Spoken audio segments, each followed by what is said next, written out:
had those words to say. What do you make of that, Abel? I think you have to consider the source. You know, people are saying, but yet the people that really know and don't want to lose money in Vegas seem to have Gennady as a favorite. So everybody's got an opinion, and that's okay. That's the way it should be. Are you putting some money down on your fighter? Are you putting some money down on your fighter? No, I never bet. I never bet.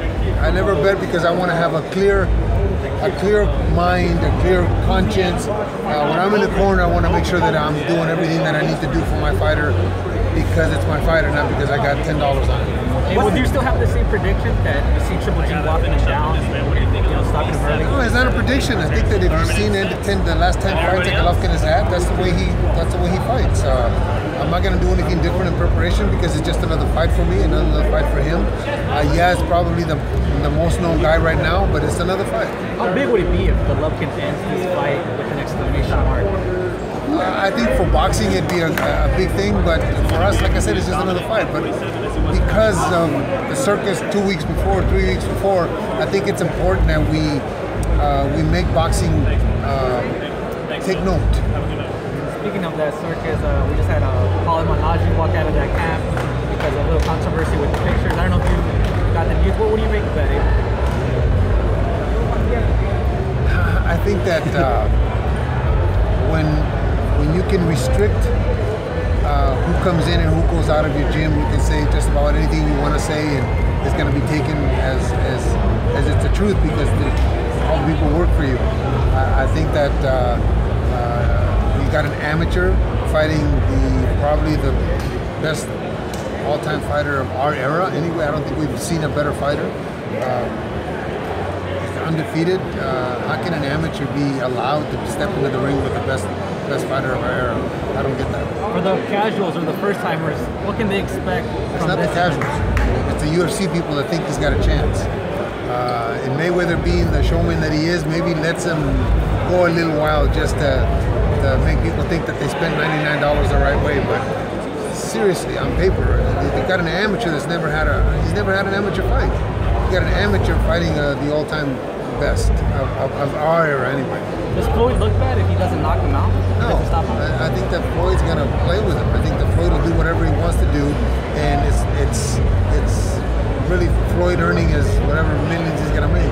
Is it a bad look though if Floyd doesn't knock him out for boxing? Because I mean, like you just said, he's one of the greatest ever, fighting a guy who doesn't even have one fight. Like, no, it's not a bad look for boxing. It's a bad look for Floyd because Floyd's always been very cognizant of his spot in history, of his spot in his undefeated record and his spot in the all-time greats. So I think it looked bad for him, but not for boxing. I think boxing people know that this fight shouldn't be happening.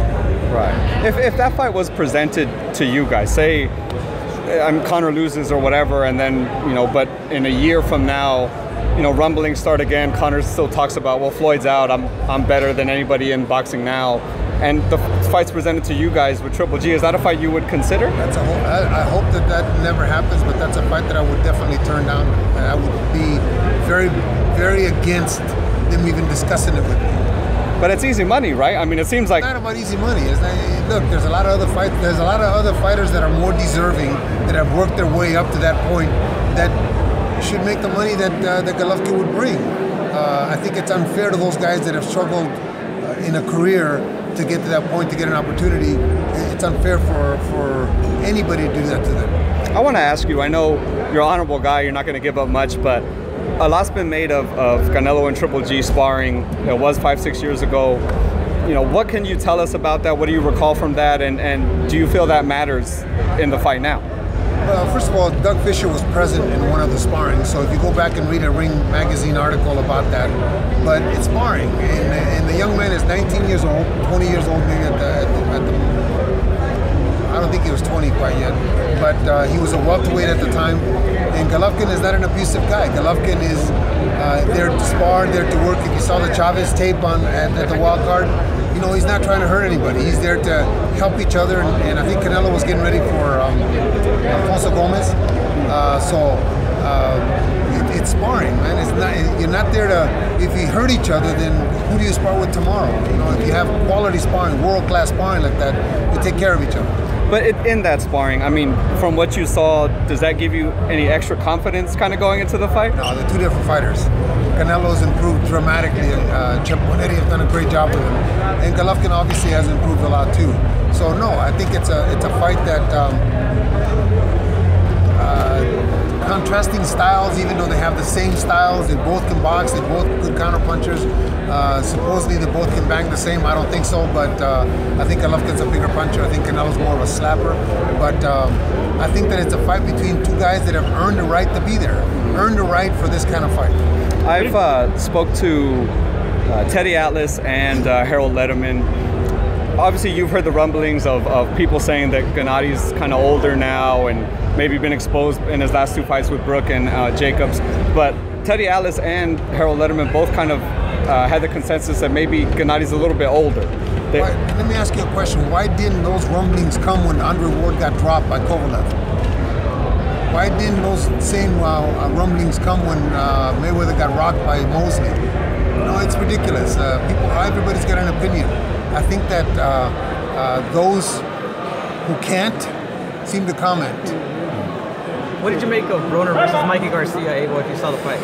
You know what? I thought that is a good fight for Mikey. I think Broner, unfortunately, is a talent that's just been wasted. He just is wasted so much. And I feel sorry for Mike Stafford, his coach. He finally gets a guy that can really do something. No, he's not Mayweather, but he's a talent. I thought Mikey at 140 may not be the puncher that he was at 126. He hit Broner with everything. But Mikey looked good, man. He's a very good technical fighter. He's very solid. They're talking about his next fight being at welterweight. What do you think? I would hate to see that. I don't think 35 is above 35 is good weight for him. 35 is probably the best weight for him. What matchup do you like for him? I would like to see him fight Linares. That would be a good fight. Maybe what about him and Lomachenko? Lomachenko eats him up. Lomachenko eats him up? Eats Mikey up? I think so. Why do you say that? That's my opinion. I think Lomachenko eats him up. Why is that? What have you seen? I think Lomachenko's one of the best fighters around right now. You got his manager right here? I just recorded it. I said Lomachenko eats him up. That's what I said. Said the right thing at the right time. Lomachenko or Riggino? Lomachenko. I think Riggino's a little too small. Is Gennady doing anything different in this camp as far as preparation-wise, or do you see anything different yourself? Because he has said that this is his biggest challenge. So, I mean, do you see that as far as training-wise? Every fighter that you interview before a fight, it doesn't matter what fight it is, you're going to say this is the biggest challenge. Because if they don't win this fight, you're not talking about the next fight. So, the Jacobs fight was his biggest challenge. The fight before that was his biggest challenge. That's the biggest challenge because it's a fight that's next. No, I'm not doing anything different. I think that I train guys to be the best they can be, and the other guy's gonna have to adapt to us. Canelo, to me, is just another fighter that's in the ring with him, and if Golovkin is the best that he can be, I think he beats him easy. We hope that nothing happens, obviously, on that night that makes it different, but nothing's happened in 37 or 38 fights, whatever he's got. So I think that we're gonna have a good night. How important was the purse, the amount of money that Golovkin is making for this fight? No, it's not about.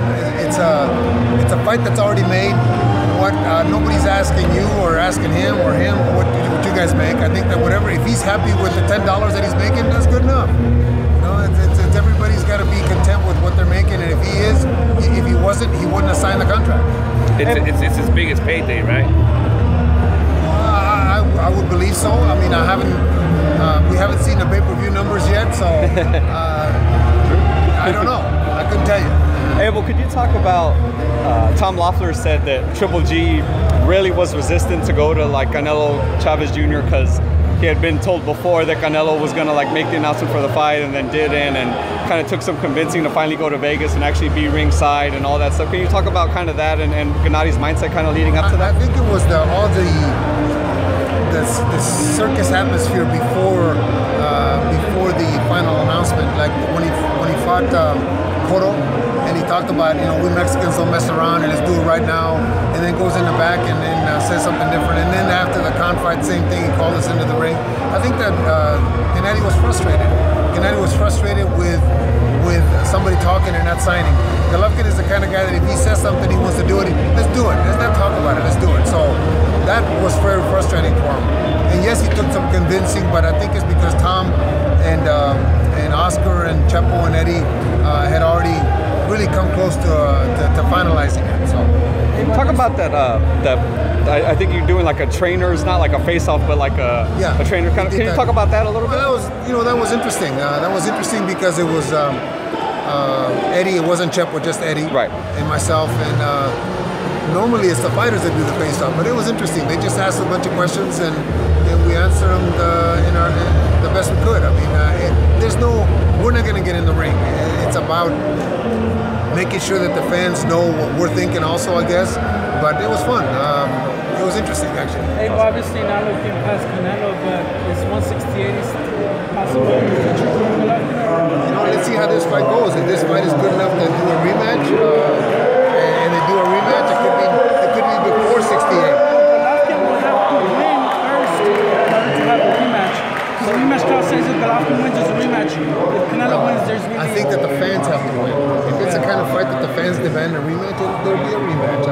If it's the biggest fight that can be made out there, I think that's what's going to demand the rematch. But it was so difficult to make the first one to begin with, right? Yeah, I think the first one was difficult because I think most people thought that it was a blowout for Golovkin. After the Jacobs fight, I think the people or Oscar had a different frame of mind. So if it's a good fight for 11, 12 rounds, there's no reason why it can't be a rematch. I think that we missed those rivalries that we've had in the past. Is there even anything at 168 that would entice you guys to make that move? Is there anything there? Well, Bob has mentioned Ramirez as a possible. You know what? I think the winner of this fight, Golovkin beating Canelo, makes him the kind of fighter that doesn't matter who he fights, people are going to watch him. Ramirez being a legitimate champion at 168, I think it could be sold.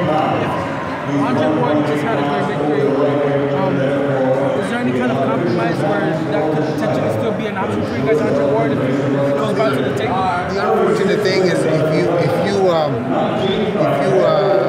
read any of the write-up leading up to the Kovalev Ward second fight. You said not 168. No. I'm saying how difficult it was for Kovalev's people to deal with Rock Nation. Sometimes it doesn't matter what kind of money there is. It's not worth having a heart attack. So if a fight can't be dealt, there's no reason to go into it. But Golovkin beats Canelo. Golovkin is the face of boxing. And when a fight like Andre and Sergey only draws 125,000 bodies and 6,500 people at the Mandalay Bay, that's sad. That's two of the best fighters in the world, and people just ain't listening, paying attention. So a lot of that has to play into the decision for the Golovkin team for them to go down that road. Hey, we'll talk about boxing at the age of 35. How long will he stay in boxing at 35? Well, it all depends what challenges is out there for him. All these guys, Ward and even Kovalev and Terrence Crawford is here tonight. All these guys need mental challenges. You can't just keep feeding them the guy that's next because he's a mandatory or because he wins one fight like Charlo and becomes a mandatory. Nobody wants that fight. These guys need the challenges, mental challenges to be able to get up for a fight. Golovkin for a while was very frustrated in the fact that we're fighting Wades and Monroes and because nobody wanted to step up. Everybody just talked. I want to fight Golovkin, but just not next. And when those things happen like that, it's difficult for them to get motivated. It's difficult for them to get up for a fight, like for a guy that's not really a challenge. You know? Canelo's the perfect motivation. Absolutely, Canelo is right now. Canelo is if you want to call it the A fighter because he's done better numbers. So yes, absolutely, he's a motivation. He is somebody that has garnered the attention of the boxing public, which is excellent for boxing. Hey, well, give us your top 3 pound for pound right now. Obviously, I think Golovkin's number 1. I think Andre is number 2, and I think this young man that fights tonight is number 3. How special is Vasily? I think he's very special. I think that he does things that. Is there another fighter that does some of the things that he does? Technically, no. And but the unfortunate thing, he's getting up in age, so that's gonna, just like with Manny, he's gonna slow him down in a couple, 3 years. But he does things today that are just hard to find and hard to find in another fighter. He does things from the old time fighters. How special is Golovkin to you? Golovkin is very special to me. I think he's pound for pound the best fighter in the world. I think because of his accomplishments, not because he's with me, but look at he's got the highest knockout ratio of any middleweight in history. He just got 23 knockouts, 24 knockouts in a row until this last fight. And if you're questioning that fight, why he didn't knock him out, is there a better second middleweight in the world than Jacobs? There's nobody better. There's nobody beats him. Okay, so we fought the second best middleweight, and he got a decision, but he beat him. So I think that because of his accomplishments, that's why I place him first. Andre obviously is, for me, is number 2 because of what he done against Kovalev. Not because he beat Kovalev, but because he went back, him and Virgil went back and did the things necessary to capitalize on the weaknesses that they saw in Sergey. And Lomachenko will prove again tonight why, to me, he's number 3. Now, in the last fight with Jacobs, did Golovkin come back and say, these were my weaknesses, let's work on these, No. or did you? No, or there was anything? no weaknesses. Again, Well, no, but did he ever say, like, there's something, I did something wrong in the ring? Never. Okay. Never. You have to understand, we fought the second best middleweight in the world. Yes, you did. And he did some things to try to win too. It just wasn't one guy in the ring; it was 2 guys. So no, Jacobs did things wrong, Golovkin did things wrong, but they both did things right. Abel, you went and embraced. I've never seen that before. The cornerman from the opposite corner, you went and embraced Jacobs right after the fight. Tell me why you did that. Because I've always felt I'm a character. I believe in character, in fighters and in trainers and in people. And I believe that Danny has great character. I think that what he's gone through, 1, and 2, that he never really, he wasn't a Stevens. You know, he was an honest guy who talked about himself and didn't put nobody down. I like that in a fighter and in a man. I think that he fought a great fight, and that's why I went over and embraced him. I thought that once Golovkin moves up or moves out of the division, I think that Jacobs is going to be the kingpin at middleweight. Who does Jacobs fight next? Hard to root against Jacobs. You've been in there, you've had Golovkin spar Chavez Jr. Chavez is very adamant about possibly facing Jacobs at 168. You guys fought Jacobs. What would you make of that matchup at 168? I think it's good for Danny. I think it's good for Danny Jacobs. I think that I don't know about the 68 part, because if he does that, then he may not come down. The 60 is a big man, but I think he could be the ruler at 160 once Golovkin leaves it.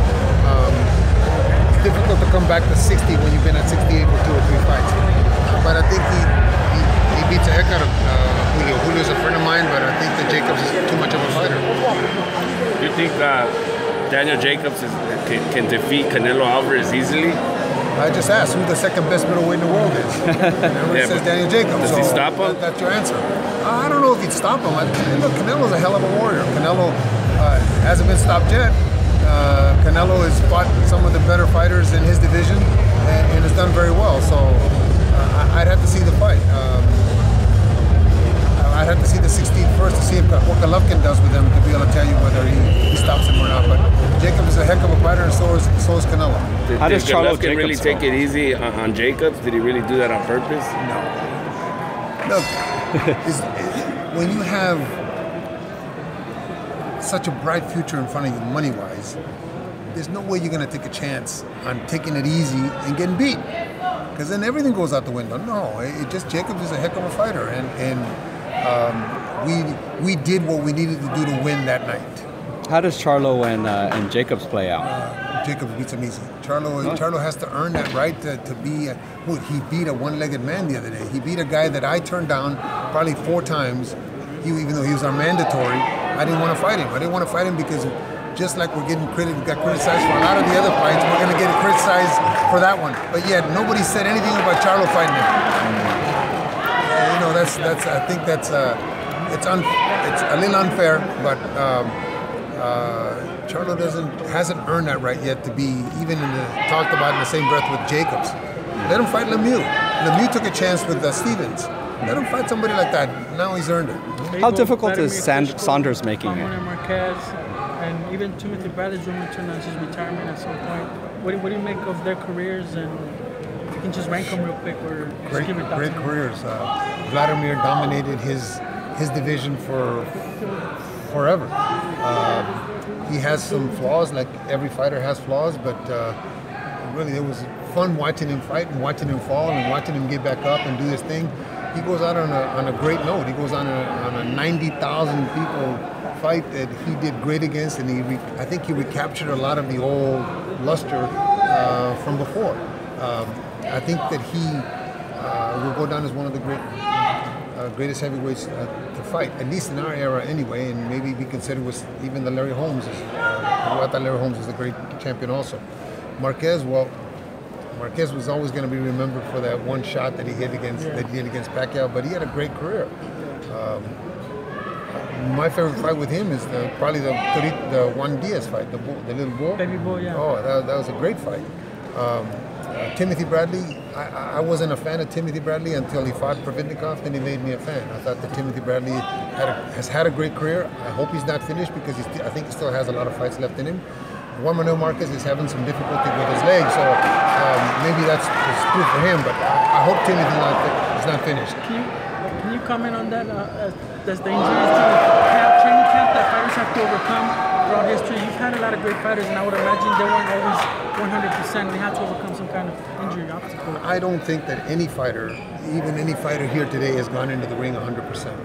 There's always, these guys are sparring sometimes 100, 120 rounds, and even though they got headgears and gloves on, big gloves, but they still get hurt. They still get broken noses, they still get busted lips, they still get sore knuckles.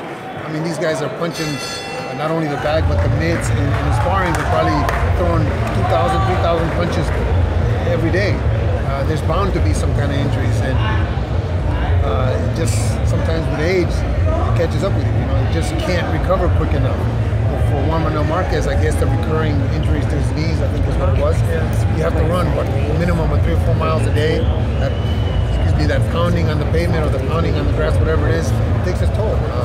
And the body just gives up. Could this be the same case for Manny, that age is taking its toll, all those camps, all those great years that he had? Absolutely. Think about Manny. How many fights does Manny have? 40 or 50, something like that? So if he sparred at least 100 rounds per fight for a training camp, what is that, 4,000 rounds?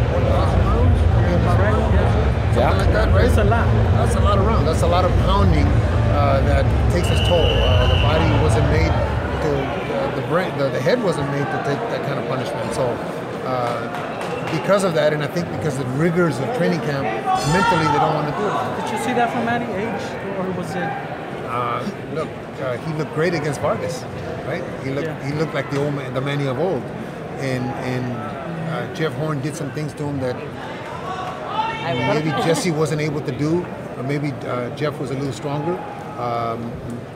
From what I understand, Manny won. I didn't see the fight, but what I understand, Manny won. But still, it's too close for a guy that's unheralded like that to be close to Manny. So maybe it is. I don't know. Let's see the next fight.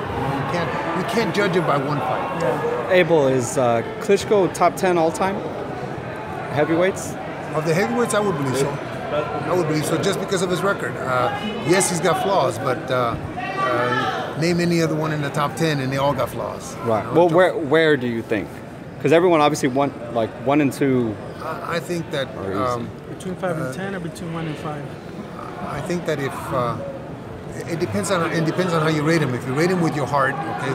To me, in my heart, Muhammad Ali's number 1. I don't care how many fights he lost or how bad he looked in certain fights or that he lost against Spinks. I think that sometimes we let our emotions rate those instead of actually ability. Muhammad Ali went down just like Klitschko went down. He got knocked out by Tyson also. Or by Holmes, I'm sorry. Mm-hmm. Holmes got knocked out too.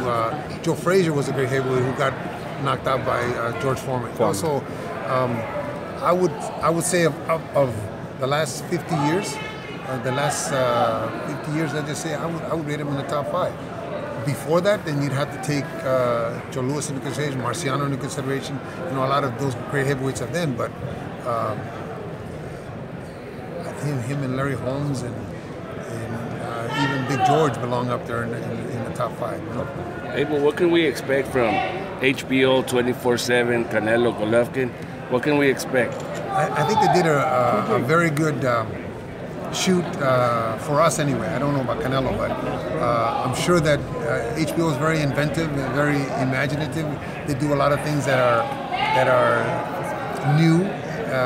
So we had a great time with them. They were up there for 3 days, and we had a great time. I think they're going to reschedule again in a couple of weeks to do it again.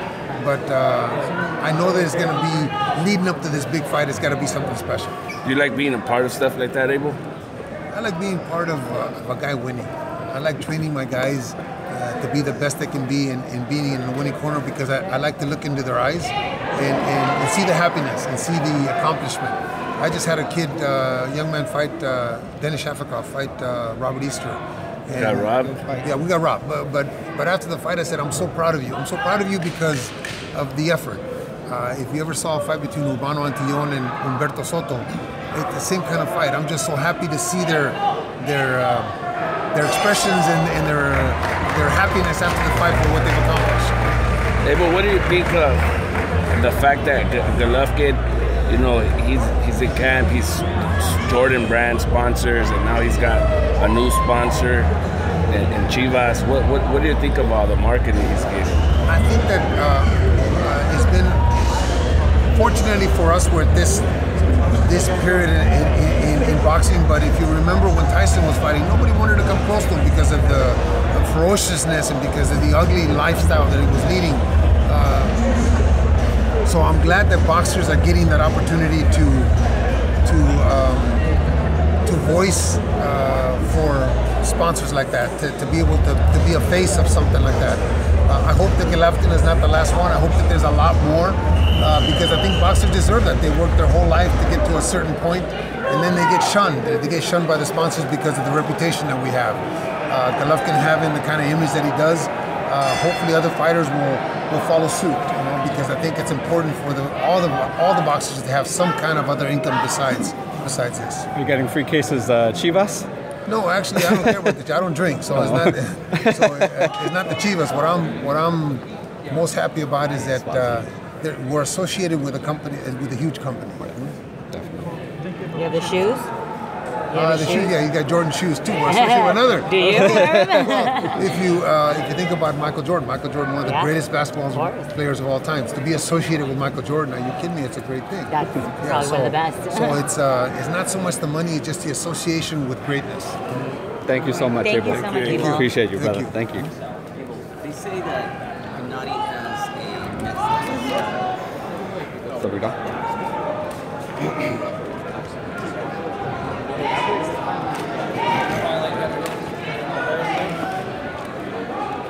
Foundation with a great background that I was able to mold and to change and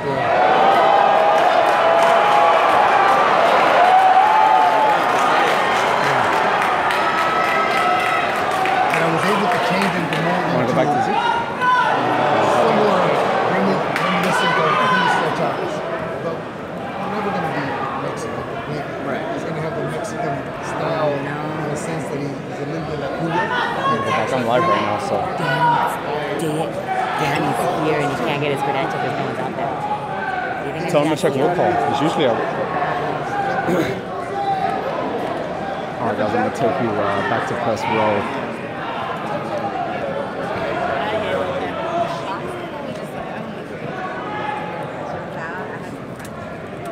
I'm bringing you guys all the behind the scenes stuff right here.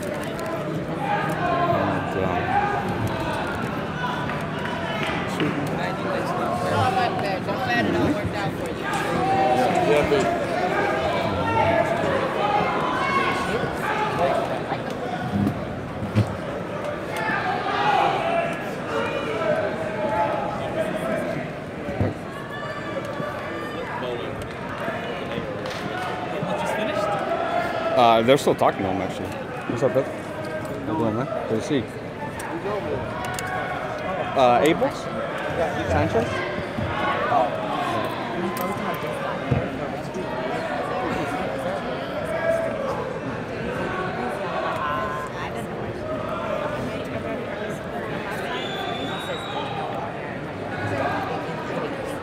Alright, guys, press roll right now. Unfortunately, I can't show you the fight because I'll be kicked the fuck out.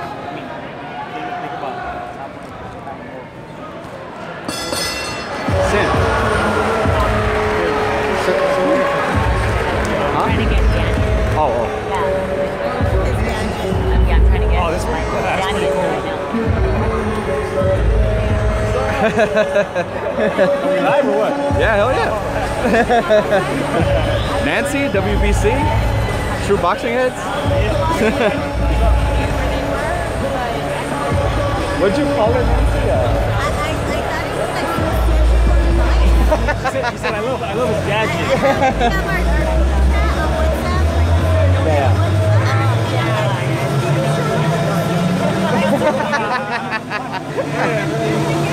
He's the high tech. Hey, put me on the group chat. Let's talk about the arm shit that I have.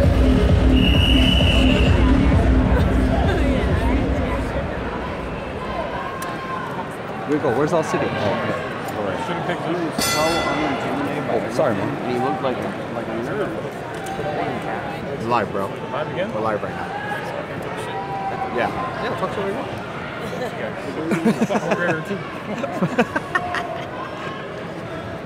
You know, boxing is a big fan of Mayweather and Marriaga, as you can tell. Actually bought the tickets. You did? Yeah, 10,000 views. No, you didn't. Yeah, I sold Shut your them. ass up. One of those Bro, it's not even sold out, bro. It's wasted your money. You're watching it though, right? I'm gonna be the quarterback. That's a real fight. It is a real fight. Come guy's gonna get his ass kicked. It's a real Apply fight. already For both? for both guys. Whoever.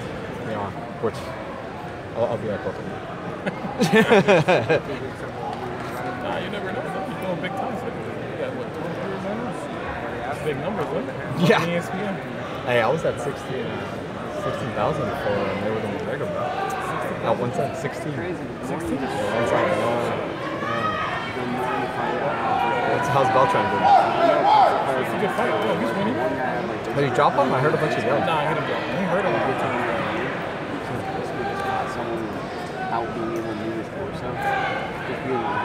Guys, TJ Jillishaw's here, Jose Aldo, Hugo Ramirez. So we'll try to talk to all of them before we try to be like after the fight. You're wearing boot shorts and 2 knee braces. That's killing me.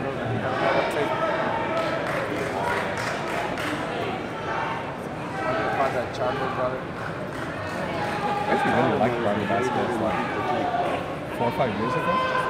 It's Costa Rica, right? Yeah. He hella looks like Della Hoya. Yeah. I think so. He does. Like a young Della Hoya. Like a miniature version. 5'1", 5'2". Like He's a good fighter. Like, he is. He knows his He's a Dominican caddy last time? Fortuna? He's fought for 2 world titles. Yeah. He's not bad. He lost both of them, against some Japanese guy. And then, He got knocked out by Fortuna, didn't he? I think he won the distance. He might have got it. It was one of those PBCs. Yeah. That was a good fight. But he hasn't fought since then. It's been like 2 years. He hasn't fought since?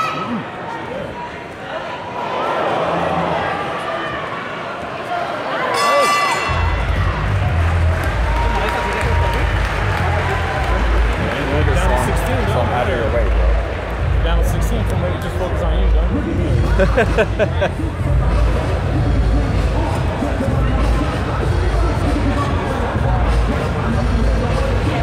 You know about my arm, bro.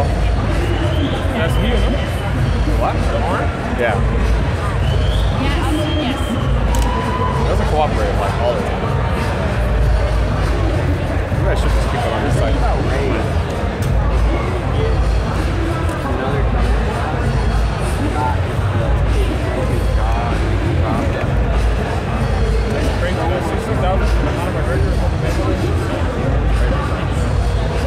Comments are hilarious. It was like, stop fucking shitting. It was like, Who you shooting at with? fun. But I mean, it's gonna happen. But it's just you? Yeah. Right now is the right. Oh, I mean, my dude was over. He had the camera. I had this phone.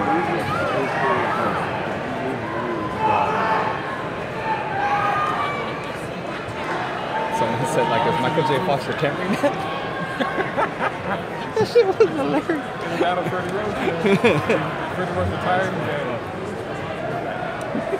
Freddie's gonna see this shit. Banned you. Not me, does it? I didn't laugh.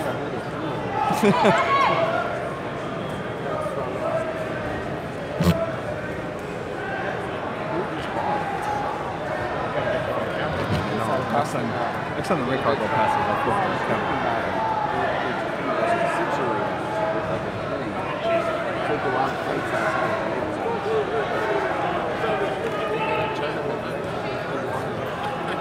You see Loma stopping Marriaga? I see the corner stopping. I don't see Marriaga live.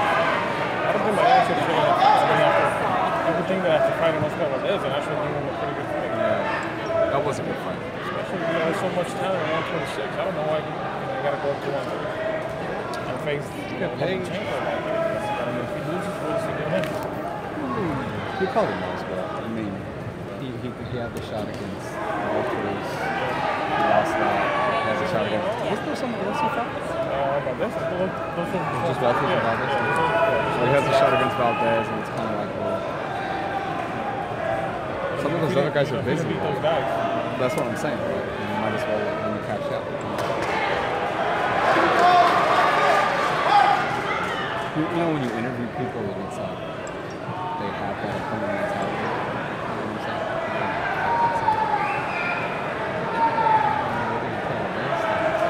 You know what I'm saying? I'd rather be seen against the two. I mean, I was just like, man, right? I mean, Yeah, that would have been a good fight. Yeah. Cuellar, imagine him with Cuellar. Yeah, that's been fighting in this fight. Yeah.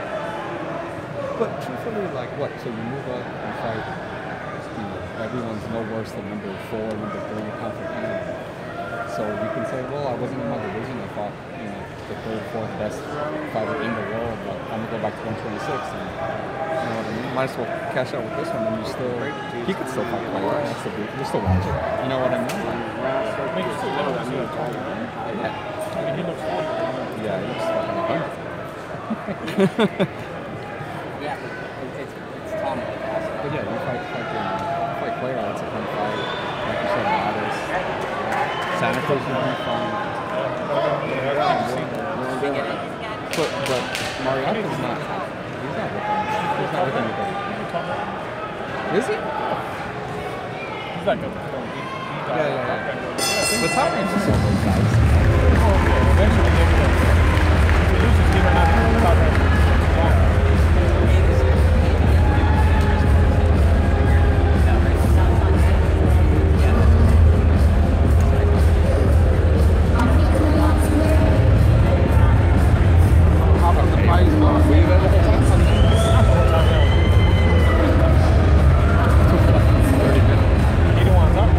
No, you kept talking. Okay, he didn't want to. He saw you and approached him. Fuck this guy. It's like, fuck, I'm gonna be here for like. He was up for 30 minutes. It wasn't even on me, bro. He knows. I left.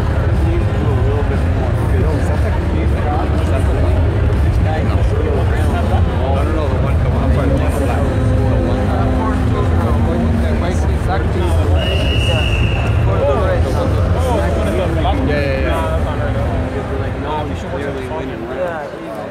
Shout out. Yeah, of course. No. One of them. You gotta hit him with the end. As me. She had That's my only excuse. That's my reasoning why she has it. If it were me, she would call me before I even hit the follow. But you pay for that. No, I didn't. I got it for free. They charge for it. Yeah. No, I won one of their like contests. Yeah, they send so many DMs, right? Anything you post. Yeah. Send me a check. Have they sent you a thing? Outside. Yeah. DMs? Yeah, No. like a thing.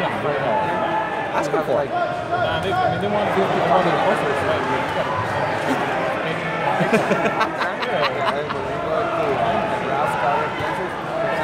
That was the point. Go to flight. There was a point when I first switched it, and and I was putting stuff on my IG story, I got like 4 years. I'd get like 30K in views. It was right before the holy shit. But it was just. I got him with like 20 something. Usually I get like 10K. Bro, it was like a good like 3-4 weeks where I was getting like 30K on all my shit. Yeah. It started off at like 33K and ended up at like 28 or something. Or more. I'm surprised you get more followers. Me too. But I think because like what I was advertising wasn't what I was posting. You know what I mean? It was more like I was advertising the booze that I was showing fucking shit like this or whatever. It's kind of like, hey, they wanted to fucking booze. This guy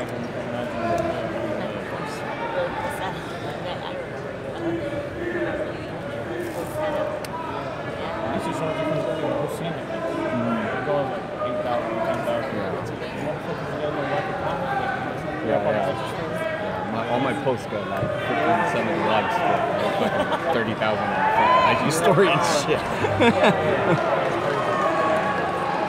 That's like charging for like a production. Yeah. Okay.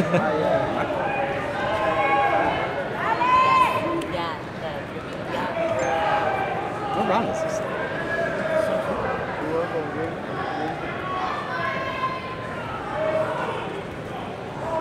So who else is here watching that shit? Zurdo.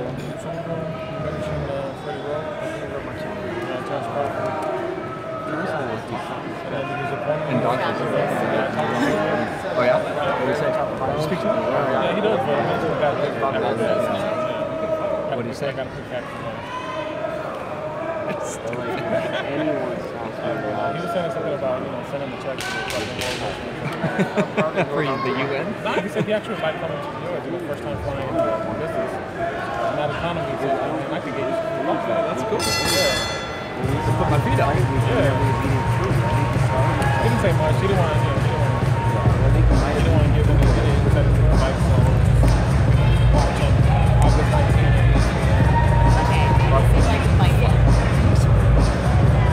Hey, what's your top three country? Half a pound? I don't know. It's a conference. Half a pound, bro. However you weigh half a pound. I would put the Pachenko right at the top. At number one? That's what I mean. No, that's what, whatever your pound per pound, however you base your pound per pound. I would go for skills alone. I would put Pachenko at the top. Then I would put Roger Moore number 2. And then I would put James Crawford. Skills-wise, that's tough. I think I'm more like achievement-based, and I try to like kind of get my pound per pound. Obviously, you have to be skills-based as well, but I tend to lean a little more heavily on like achievement. So you have to put work on accomplishments. Then it gets kind of blurry. I mean, I personally think Crawford's probably number 2. Postal was a fucking beast. That Dominican cat that he just fought was his last fight. So the fight is No, Crawford. Oh yeah, the gold medalist. That guy was a fucking. No one wanted to fight the fucking guy. He knocked out that Sammy Vasquez. That guy's a fucking good fighter. He knocked him out. That's when he kind of goes. I think Crawford kind of has, credential-wise, has both. He has like the natural talent and skill, and he's actually has the best people on his record that he can. You know what I mean? Number 3. Yo nunca le quité crédito. It's kind of between the No, yo no le quité crédito, pero o sea, el campamento por lo menos. Again, more like accomplishment based, so like Brooke, Jacobs, like these fucking 23 knockouts in a row, all that shit. So Sí, pero más por lo me refiero porque and I still have Gonzalez. I think he had triple Oblitos 5. I don't think that one loss is because truthfully everyone no digo, won. en la última pelea no quedó que tiró como 6 veces a... Pues ese también le ganó 200 felices títulos. That's sad too, because he'll never make it. Because Quadras doesn't get the respect, Dial doesn't get the respect, so Inoue doesn't get the respect. So like, say he beats Inoue, he probably arguably should be 1 or 2. You know what I mean? But nope, those guys don't get the respect. He's not gonna get that pound again until he beats this guy, the Thai guy, and then he beats the winner between and then I think he avoids eventually, you think he avoids those two? Yeah. It's mandatory. I mean, it's mandatory by the UFC, but you never know. But I think if you fight for another title, then you get a pass. So I think he fights a new way. I think that's actually more difficult fight. A new way? Yeah. Probably. But the way I see it is for, and like Mexican fans probably don't like this, but like fuck, I'd beat both those guys already. Like let them fucking beat each other up and let me fucking conquer something else.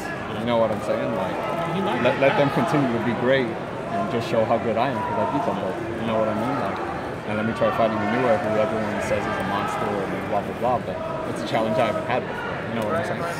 And truthfully, he fought both those guys, so he knows how hard it is. So he's like, fuck, I don't know if I want to do this. So let me fight this Japanese guy. I don't know what that's like. No quiere dejar todo para que no lo noteen de It could be, fighting out Mexican, but Your nationality, bro. honestly, I'm trying not to be biased. It was a close. It was close. Yeah, I was. I did think Roman won that fight, but it was. Yeah, it was very close. So, he looked worse for the wearer, for sure.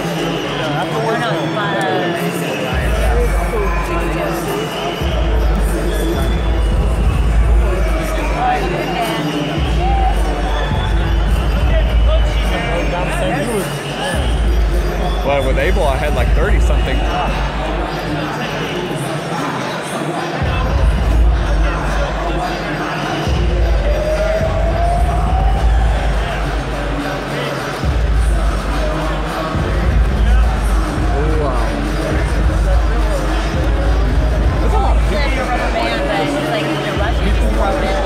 Oh, Robert Garcia's here too. He has to fight it after knockout. Hey, did you see that shit about him and Leonard Ellerby getting into it? Him and who? Leonard Ellerby getting into it? Yeah, dude. So at the Romer Garcia. Yeah. So I guess I didn't know this, but so Mikey goes to. I don't know if he was. I think he was weighing in, and you just see Robert and Leonard kind of going back, and Robert's like heated, you could tell, you know. And so they asked him after, like, oh, it's getting kind of heated up there. What happened? He's like, oh, fuck that fool. I almost got another K on my record. He was like, because he was pissed because he said that, oh fuck, they'll transcut on that side. On his right. He was saying that I guess Ellerby said that supposedly Leonard took, or that supposedly Garcia took padding out of McDonald's drugs when they were like checking them or whatever, and that's why they were so thin. And so he's like, fuck that, I didn't fucking do that. He's like, that's why they paid us like 1.4 million to wear whatever gloves, like, to wear the other gloves that they wanted us to wear, whatever. That's crazy. I didn't know that they had paid him 1.4. Because I remember always thinking like, fuck that, like fuck Floyd, like they're legal gloves. Like, he's not bigger than boxing. You know what I mean? Like, that was on the second fight. The second fight. He won the second. Yeah. Because the first one he blocked. But I think that's why Floyd is real. Like, no Mexican gloves, no horsewear gloves, all that stuff, like the Conor was saying. Because then you could go for the everlast Mexican gloves, and they're approved. You know what I mean? The conditions like that, they're cool. They weigh 8 ounces, 10 ounces, whatever. They're fine. You know? But they're just fucking heavy on the wrist, on padding, like a lot on the wrist and the knuckles and stuff. But yeah, I didn't know that because I always thought like there's no way for it to be like, no, I'm not gonna fight with all the money and the sponsorship. He's not gonna. So I was always like, during that time, I was telling everyone like, no, like McDonald's should just stand his ground. Like, no, the gloves commission. You know, I'll wait till the round's done. That's like no, wonder Madonna almost, that's a good retire. 1.4 million on top of what he made. So in Argentine dollar, it's like. Yeah, what is that? Million in Argentine pesos? Bro, it's $1 to 13 pesos. I was a boss out there in Argentina, bro. It was like making it rain. You got paying these 2 fights. Hell yeah. That's the guy should stay. I know you 3 fights. It would have been fun to watch, man. Yeah. Imagine him and like Thurman. Yeah, exactly. That would be him and Garcia would have been cool. A rematch with Roman just for the fun of it. And I always wanted him to find a piece. Even though I think they were like friends back in the day. Maybe that would have been a good fun fight. Did you see their amateur videos, like when they fought in the amateurs or whatever? They have like similar styles to how they are. Obviously, they're a lot cruder, but it's definitely like similar styles and stuff. But I think Maidana got the better of him.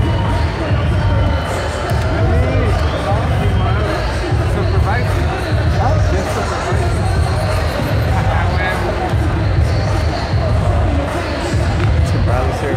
Danny, you made it. What's up, dog? Hey, Danny, so. Alright, it's round 10, Beltran, and Vasquez. Just put that down.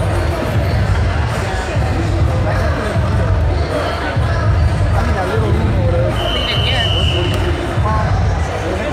Oh, right here. This is round 10, final round. Quick. This is a championship eliminator or something. It's the WBO international belt.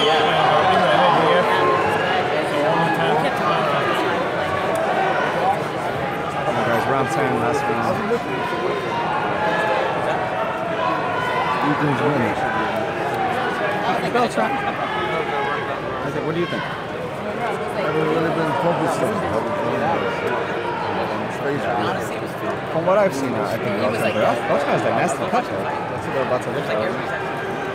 Right hand side. I don't know what it went down officially. Oh, it was a headbutt. Yeah, they clashed.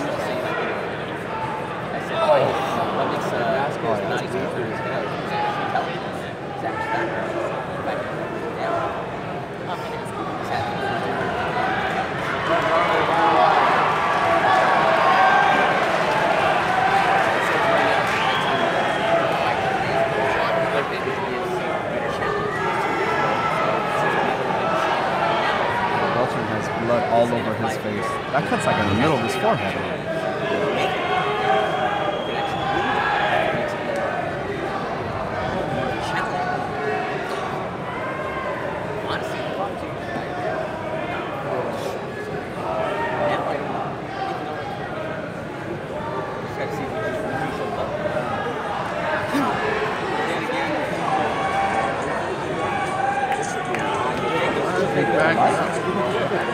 Might be a little behind.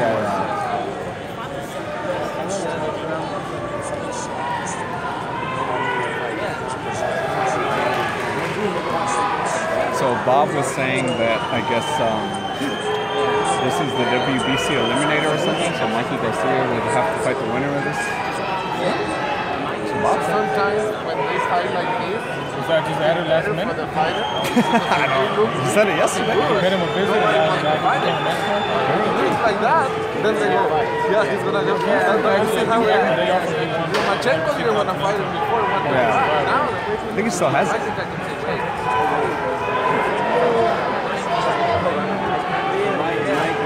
Lundy had it. Hank Lundy? Yeah. You know, after the Marriaga fight, he's a natural 135 pounder. I thought he'd been fighting at 140. No, it was only for Mauricio and the Prophet fight. It's another guy.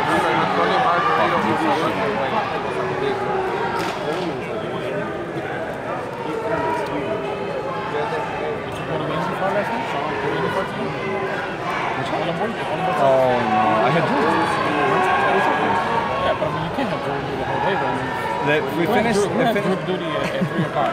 It did. It finished at 3:15. And then, but luckily we weren't called or nothing. But at that point, the weigh-ins were finishing, and I was like 5 minutes away. And so I hit her up, and I was like, "Hey, who's there?" And she said like Teddy was there and Cabela. So I went to try to talk to them. And I was like, "Oh shit, Vasquez is fucking." Oh shit. Oh, he was fucked up. He was bad up, right?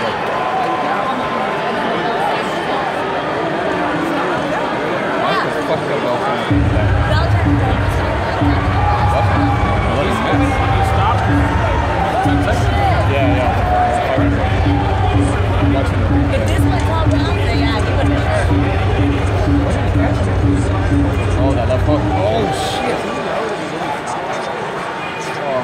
Beltran.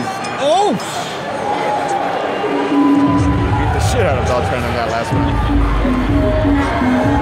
Maybe he did win that fight. I wasn't paying that close attention. It was a good fight.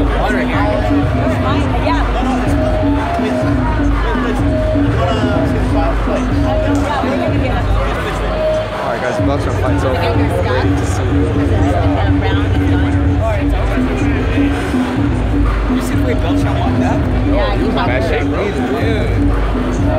And he just let him hit him too. He was like, we just get whatever we do. you might have won that fight. You might have won that fight. He could. Beltran got hurt in that round. I don't know. It went 12. They won.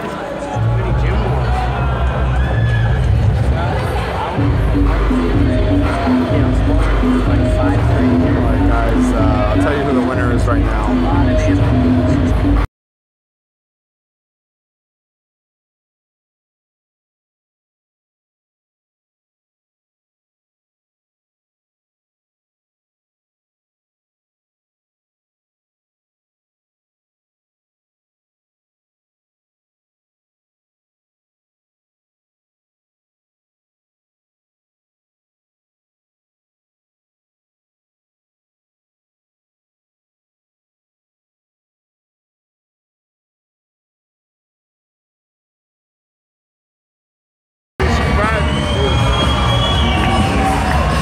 Yeah, I mean, that last round was pretty. 10 rounds of boxing. We go to the scorecards.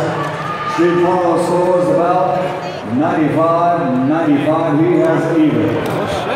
Jerry Cantu and Fernando Villarreal both have 96-94. Both to the winner by majority decision. And still NABO champion Raimundo.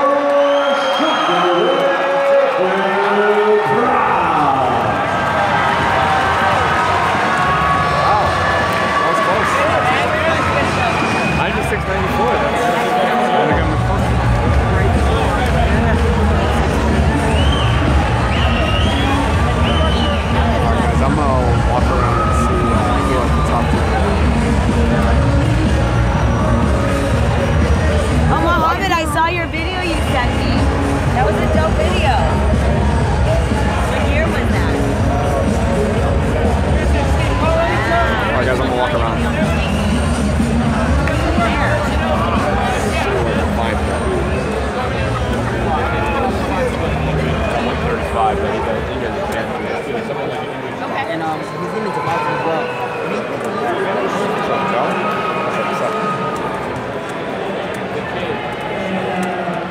Mira. Yeah, daddy.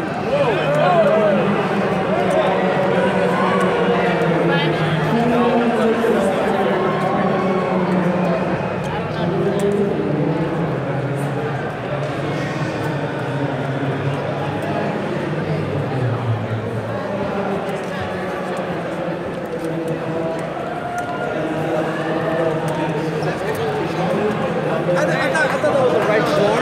It was a draw, 1.1 each way, but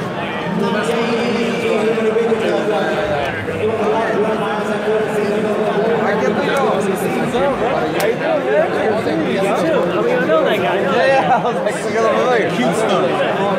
Yeah, all that stuff. It's been a while, bro. Because I started doing like boxing judges. Yeah. So I'm actually like going all the events, all that stuff. Yeah. So it's cool, man. Yeah, I love it, bro. Yeah, we talked for like 30 minutes. Live streaming right now, bro. But yeah, I'm on KO Artist Sports. What is it? KO Artist, like knockout artist? KO Artist Sports. Yeah, they see me. How's everything at the gym? I've been going through Oh, yeah? I was there today, but before that, like maybe Yeah. That's far from me too, bro. It's a good hour to get there. I live in Whittier. Yeah, on the weekends it's a good hour to get there. I mean, I just love it. So That's why they were celebrating. yeah. The last boxing was there. I mean, like here and there, but like their hours are different, and like the walkout's so welcoming. You know what I'm saying? Like you walk in there, everyone knows each other. You know what I mean? Like, yeah, it really is. Like like I haven't been there in like a year or something, but I go back, I know everyone's like, hey, what's up, what's up? You know what I mean? Yeah. It smells like shit. I fucking love it. I fucking love it when you talk. Yeah. Oh man. It's like a terror. Like it's hard to breathe. It's hard to breathe in there. Yeah. Do interviews, post them on YouTube. What's up, Mama? How you doing, man? Good to see you, dog. Ricky, how you doing? And I'm going to check it again. I'm going to have that guy give it to you in front of the commissioner this time. Abel and Ricky here. Yeah, you guys will be, I guess that Felix will be your event. I think whenever you're going to be doing up.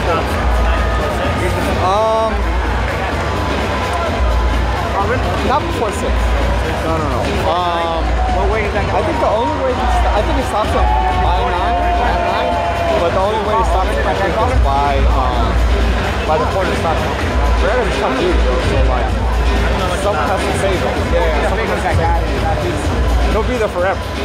But, so I think the ref for the corner are going to be like, just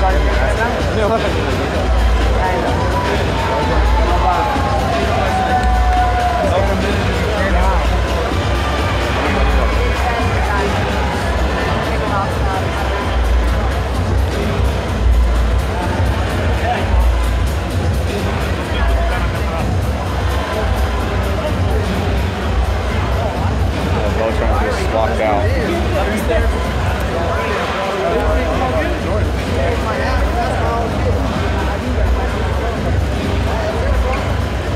Beltran just walked backstage. Huh? He talked to like a few like fans and stuff.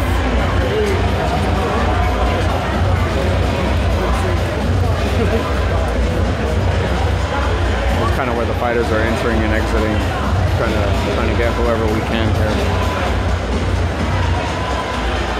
Saw TJ Dillashaw walk by here earlier, so.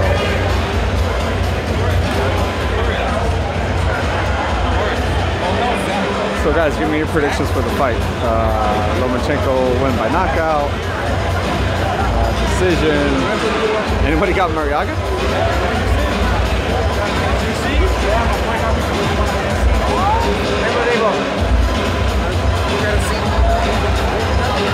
Hey, Marie. Marie, always up and down, huh? I am. Oh, okay, cool. Good. All right. I have casual shoes on. Now you'll get upset when everybody from the bar is ready. That's when you'll get upset. This is actually really nice. No, he's actually having a good time and relaxed, so he's in a really good mood, so it's easy. Oh, all right, cool. Yeah, no, it's easy. Does he want to talk? Right now? No, he wants to watch. That's cool. Excuse me, go ahead. No, go. Of course.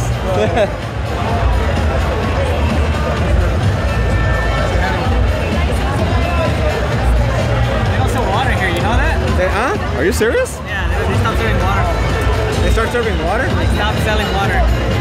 Well, they sell just alcohol or what? Not even. They don't sell anything? Are you serious? I tried to go buy it, they're like, we're out. And I was like, oh. They're out of water? They're losing a shitload of money, not selling drinks. Oh, look. Marriaga coming out.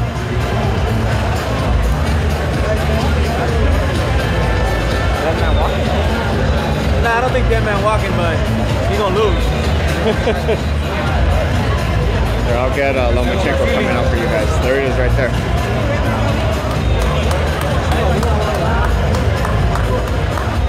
There he is.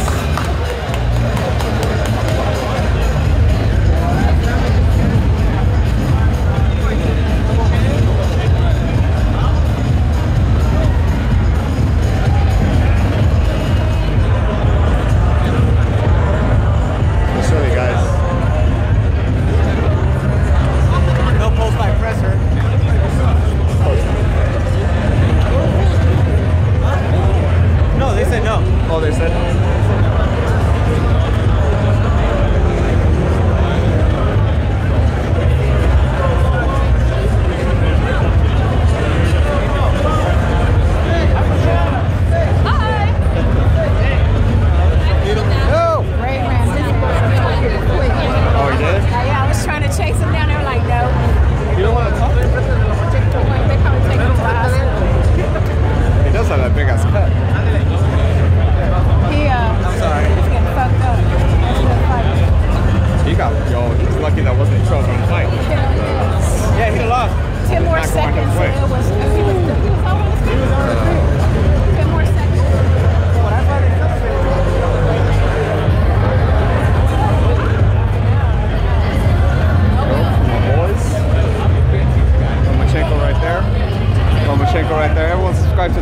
please. Appreciate bringing you guys all the backstage stuff.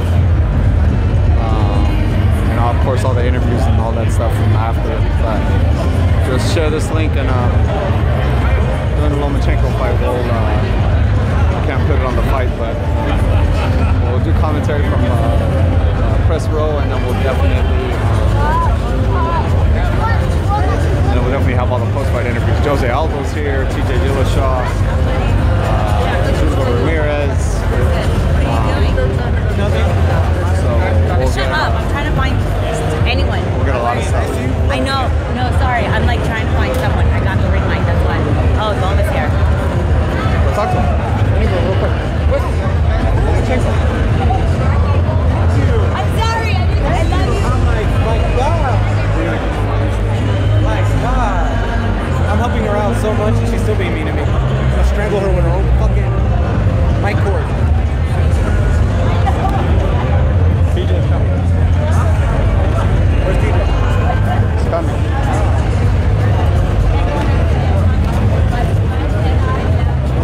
Where are you going after the fight?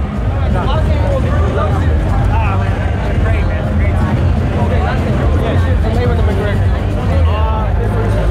McGregor gets too tired, Mayweather runs down. He's over there, dude.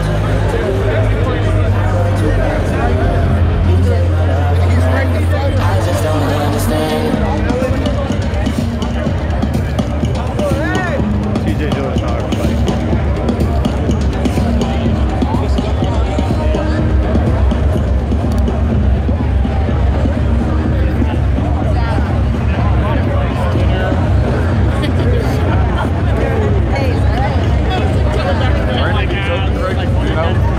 Not behind you. Not behind you. You should just hover around and a lot of people just got up. I'll try to get TJ Dillashaw afterwards, guys. Talk to him about Cody and what the latest is and all that stuff. Jose Aldo was here, but I don't think he's here anymore.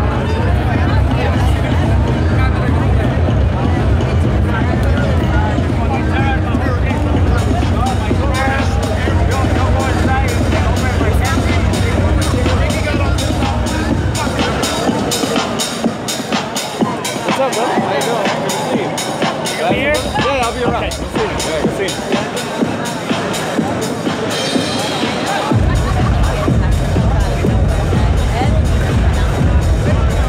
Go back to Loma right here.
Ladies and gentlemen, there is a lot of ass here tonight.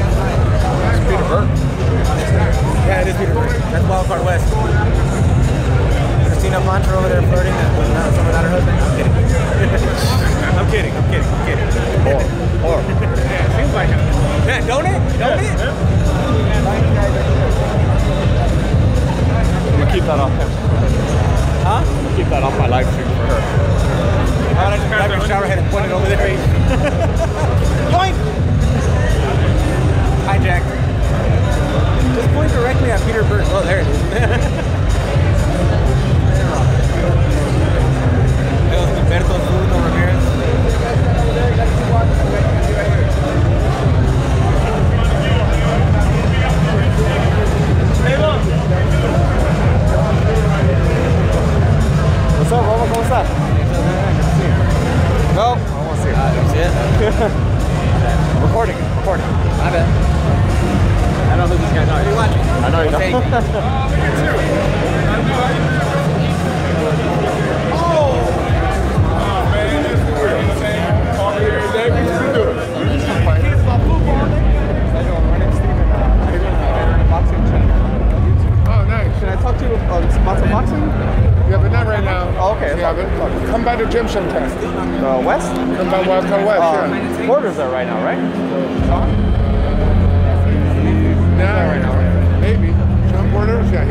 Come back. Yeah, how you doing, man? Come back.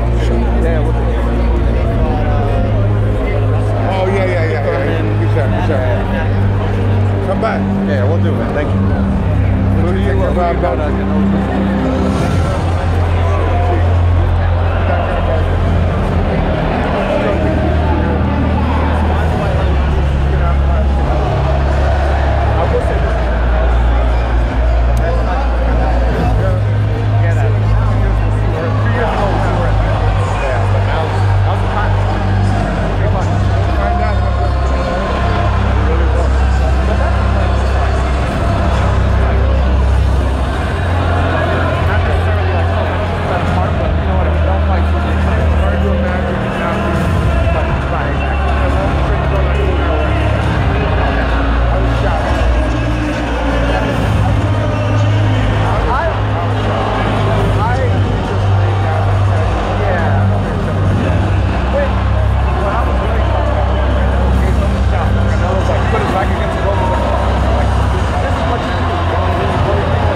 guys, we got Lomachenko's team right here, about to walk in, and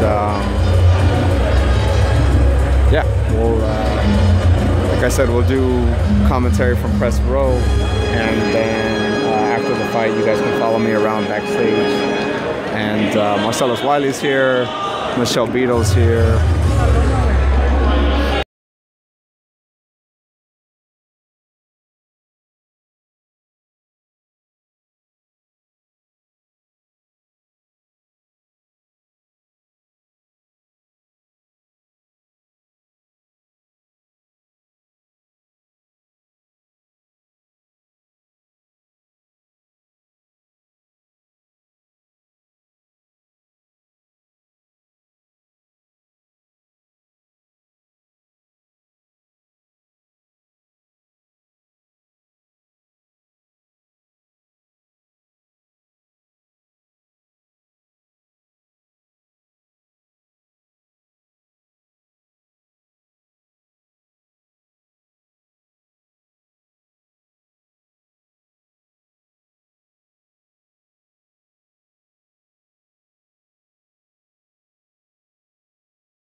Top Rank Incorporated in association with All Star Boxing.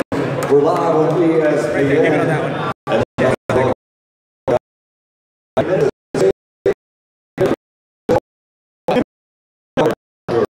The main event, 12 rounds of boxing of the world, sanctioned by the California State.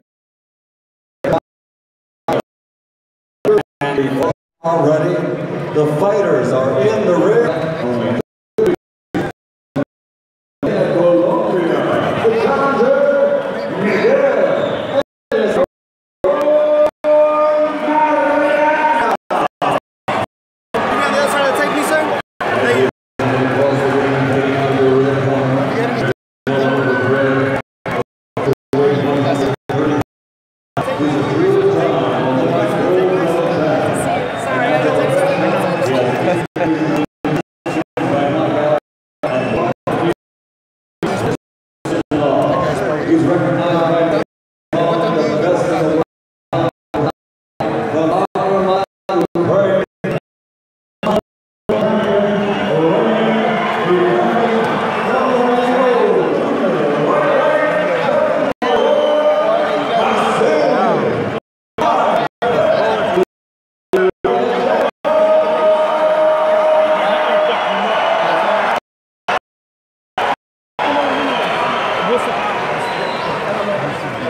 Me? Yeah. Oh, I'm not.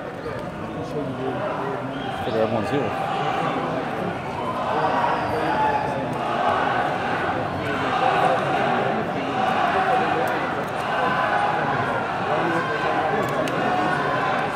Trying to get the lights from shit, guys.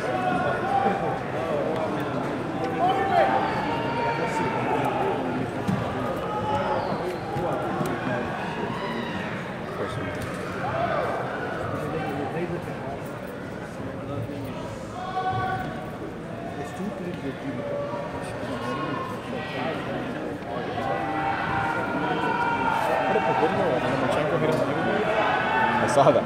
The old one? Yeah, the old one. And it got copyrighted for a fight. Saying it's the identical sound. For sure. Yeah. I put it up like 4 or 5 times, took it out. Really? Yeah.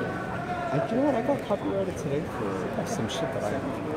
It must be music because I was literally the only person there at the number 10 workout like 2 weeks ago. I never got that email. I didn't either, bro. I mean, I would have gone anyway. No, I didn't. You know what I got? Supreme Boxing. But they posted it. And I was like, what the fuck is this? I was like, what? It was open to the public? No. I don't know. And so I asked,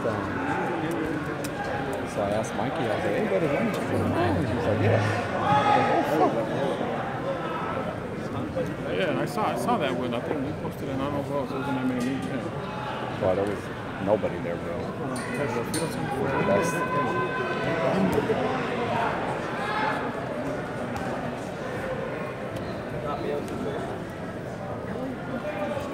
So he had 2 million workouts.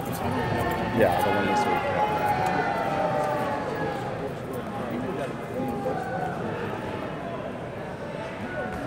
That was fucking quick, that snap.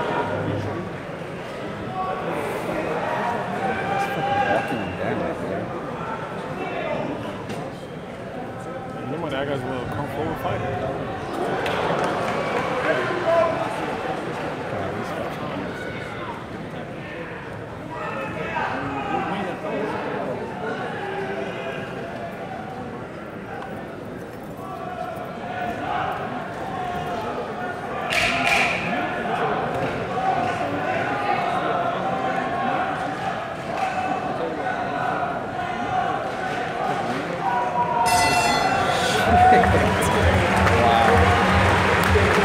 Playing with a mouse. Make that look decent. Guys, once this is over, I'll take you guys backstage and all that and see talk to you the time.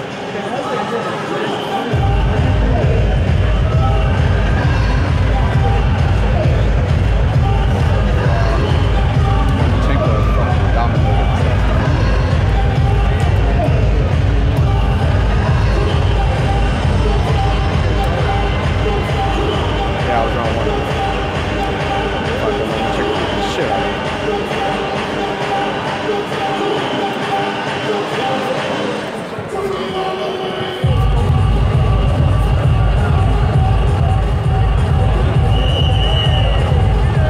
Put it this camera, bro. It's gonna take too long.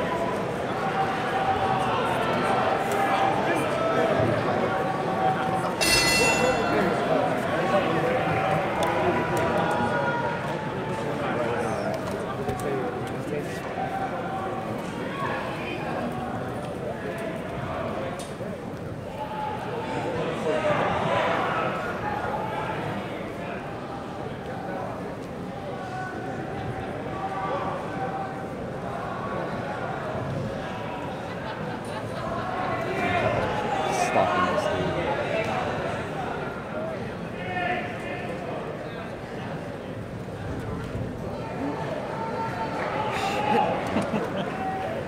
It's like a knife cutting through butter.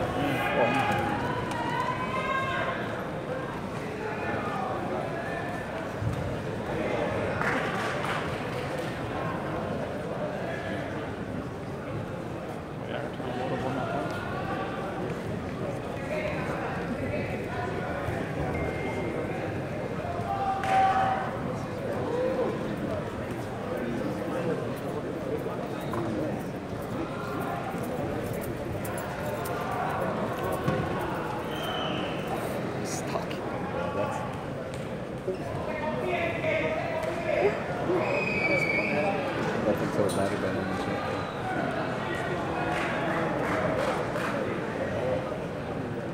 Jesus Christ.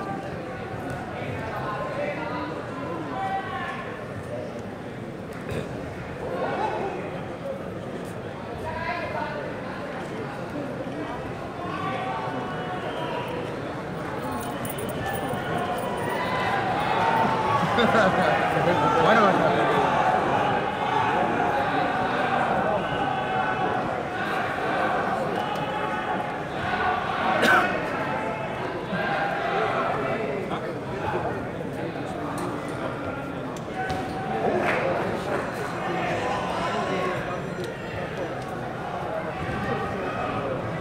I was trying.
up, brother? How you doing, man? Good to see you. What's up, brother? How you doing? Good to see you. How you doing?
Checo's like an artist in there.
Playing with the mouse, I was saying earlier, right?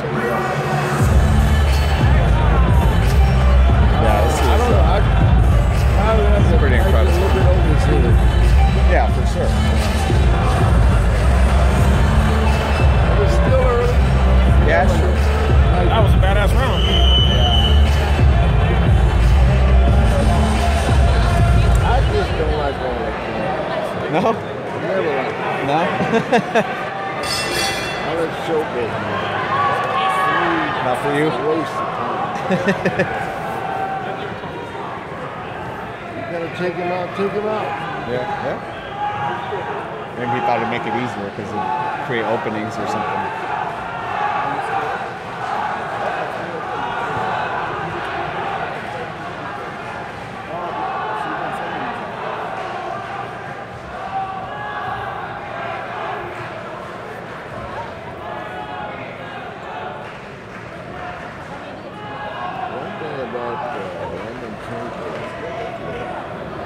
Everybody fails to remember. I'm 400.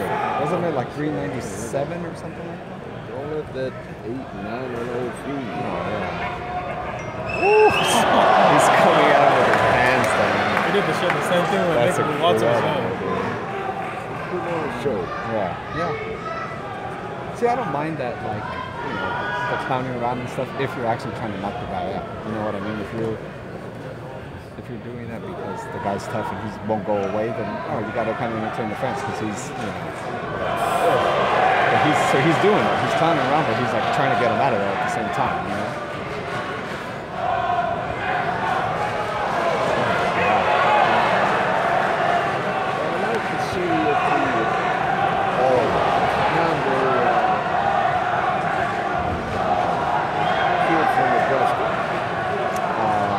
Crawford? Yeah. Crawford's too big. Oh. Crawford's thinking about moving up to 47. He's Lomachenko easily next one. I think Loma Garcia that's a real fight right there. I'd say it's good fight. Devin Haney.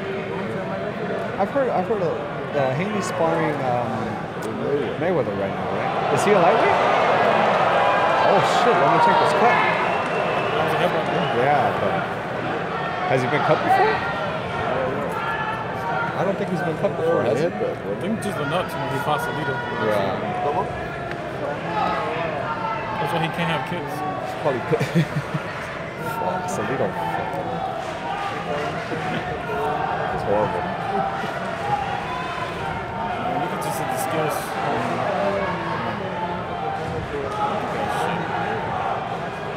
Oh, that's blood's getting in his eye.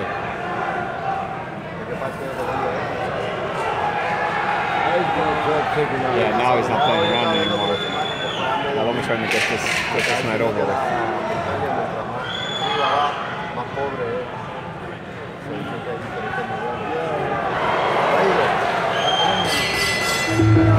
Lomachenko's cut by a headbutt over his, what is it, left thigh? Jack Reese's referee.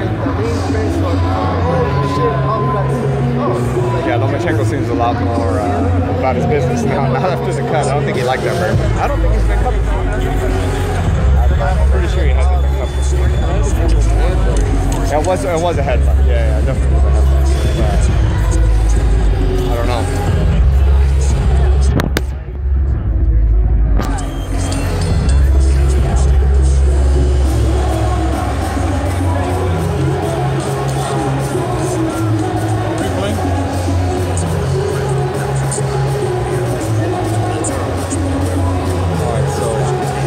Round 5 coming up right now. So who's that? Oh.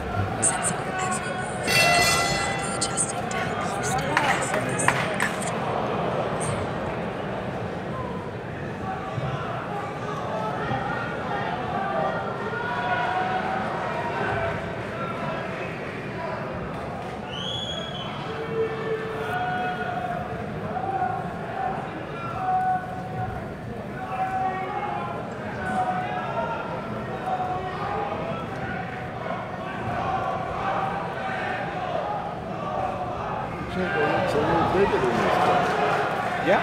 Well, the guy's coming up from 126, remember? Yeah. He fought Valdez in his last fight at featherweight.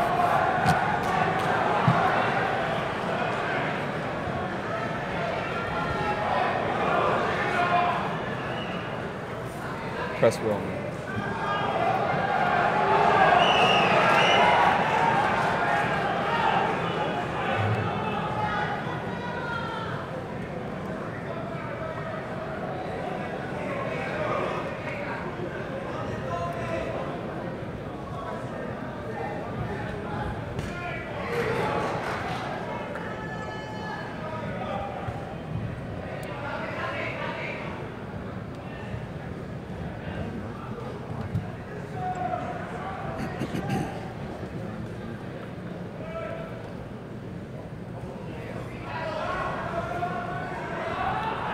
What I don't like about Lomachenko moving up is that you could tell his power is not super devastating. You know what I mean?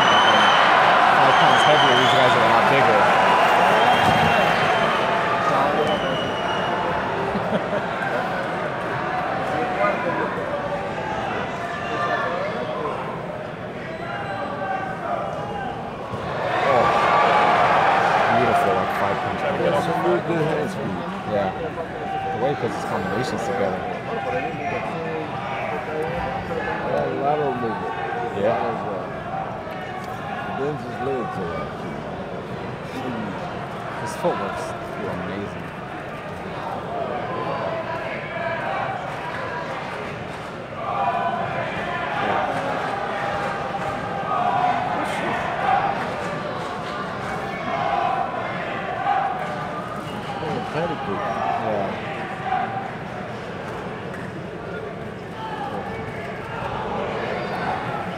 When he sits down on him, though. It's like Pacquiao, like a young Pacquiao, though. Yeah. He throws punches from every fucking angle. Pacquiao had that devastating, like, one punch, like. Yeah, 135, yeah, 130, yeah. Once he moved up to 140, 147, yeah. I think he went up to 140. I don't think he ever fought him. Oh, he fought Hatton at 140. That was it, though. I think that was the only fight. One title shot, yeah. Just for that, yeah. That was for the, because Hatton still had the junior welterweight title at the time, right? Yeah, yeah. Yeah, no, that was. That's what I was telling Muhammad. He doesn't have like the power, like, you know what I mean? Yeah. Devastating one like that devastating. Yeah. And if he moves up to lightweight, like, guys are a lot bigger, you know. Mikey's when him and Mikey were next to each other, you could tell Mikey was a lot bigger. Yeah. I mean, you know, if he can take a punch, maybe, you know, he can take a punch at 135 or even up to 140. Yeah. Which I think is pushing 140. Yeah, I agree. Yeah. To be able to outwork somebody. Yeah.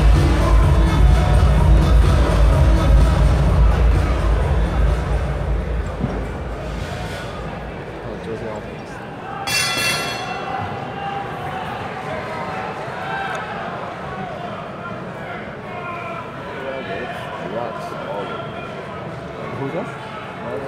Oh, yeah. A lot smaller than that. Yeah, no, he's yeah, he'll go back down to featherweight. Featherweight fighting or lightweight. He'll go back down to featherweight after this. Once the check clears, yeah. He fights over lightweight. Does he? Yeah. What's his record? 16-0. How many KOs does he have? Probably close to that. Yeah, with 13, 14? Yeah. They're knocking him out. They're fighting some good guys, too. He's only 18. Oh, he's young. Oh. Chico looped around with the left hook.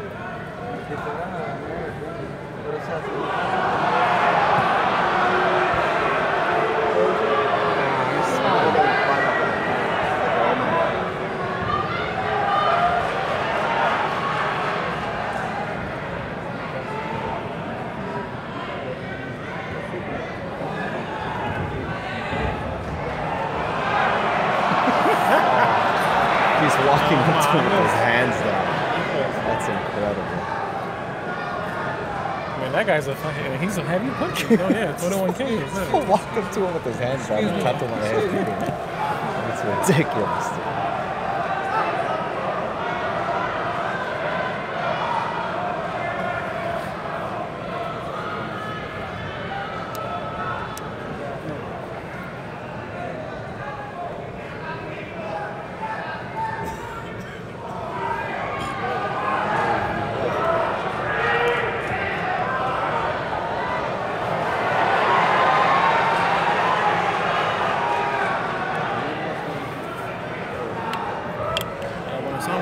Russell, that's when I knew he was a real good. Yeah.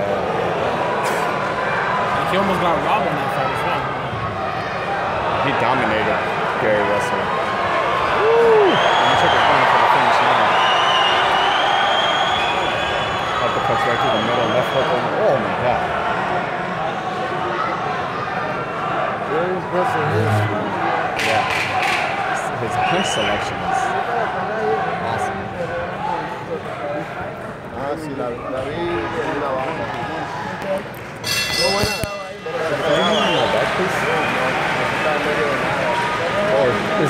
Could you open it? This one with the Joker. Yeah. Is there like a pink like thing? That's like. I didn't know you were a member of the. Well, I'm gonna take that off when I go to Canelo's fucking workout song.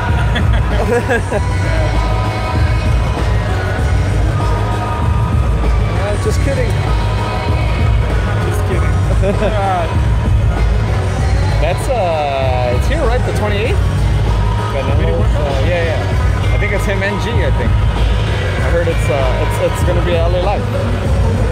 Made it work together. Yeah. Made it work at LA Live. Yeah. Oh, that's badass. Yeah, that'll send you the drive down the street. Yeah.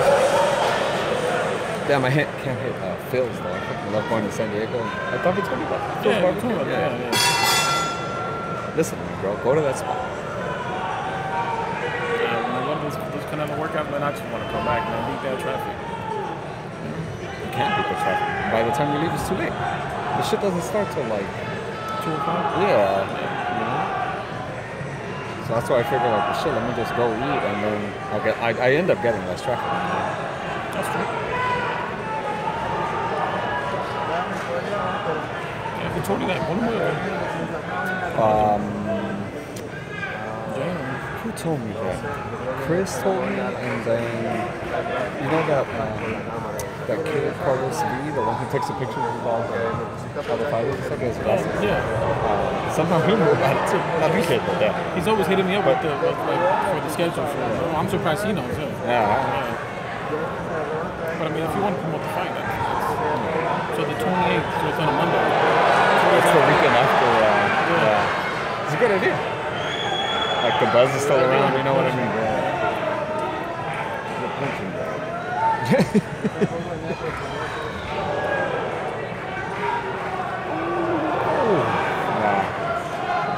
Close to the end here.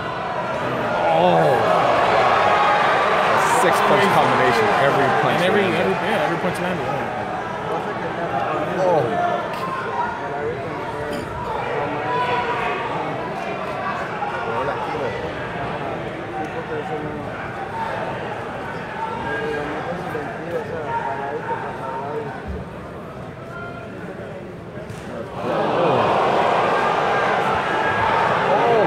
Oh, he's going. Yeah, Marriaga's going to beat up.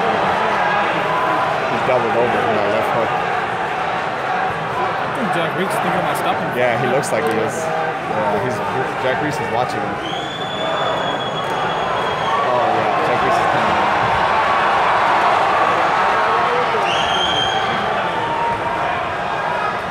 He needs to clinch them.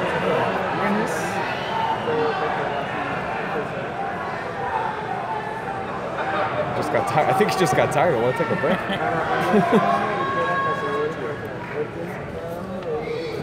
So, is that another head?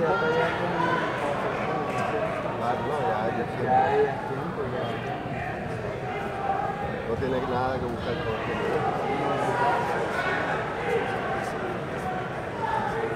eso estaba cuando ganó 3 peleas otra vez. This is not the perfect match for like competition-wise, or competition? Oh yeah, no, of course. Lopsided. Yeah. It's a good showcase. Oh shit! Marriaga went across the ring from like a right hand. I think it's a little off balance. Yeah, but he didn't need to like slide across the ring. Slide across the ring.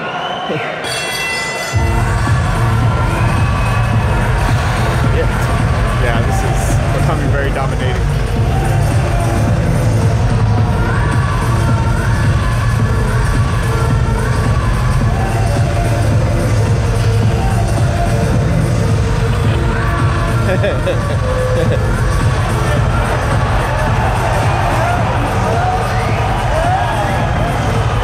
That's it, it's over. Lomachenko by 7th-round KO. Alright guys, we're gonna get going and see if we could get interviews from him. I think Jack Reese got one. Yeah, I think he did.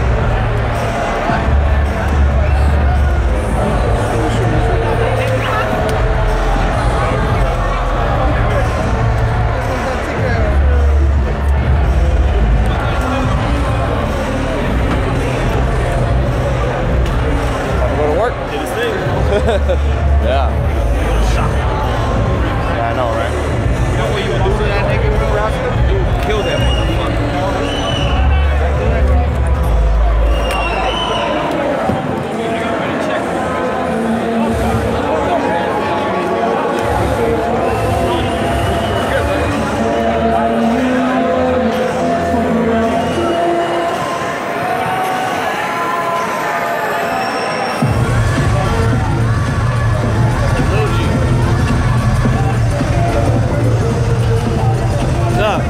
Little G's over here. I know.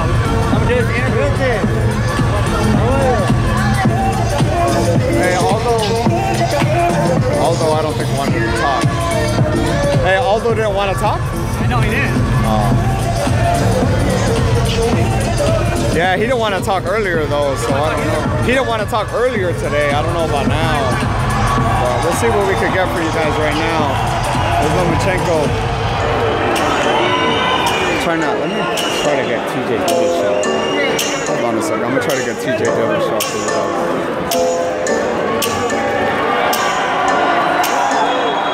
Hold on, I'm trying to get TJ Dillashaw. See who else is here for you guys. Here's the interview. Dang. Ladies and gentlemen, the challenger's corner informed referee Jack Reese that he was unable to continue. The end comes at the very end of round number 7. The winner by TKO victory and still WBO junior lightweight champion of the world, Vasily High-Tech Lomachenko.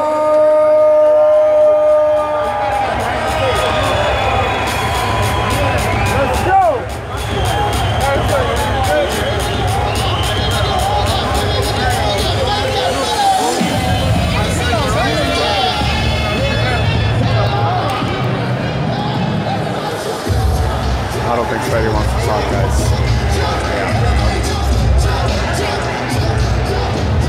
Talk, that's the first time I see him. I didn't think so.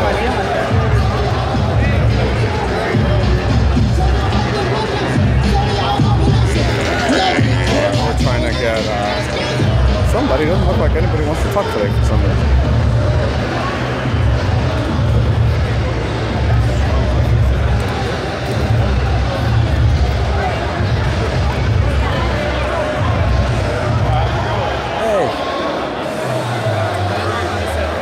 Us.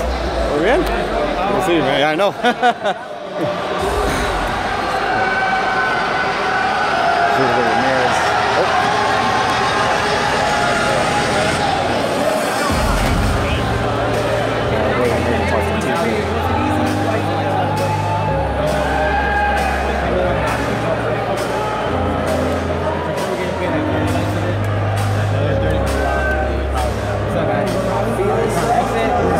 Yeah, that way, boss. Right over there. Yeah, I can't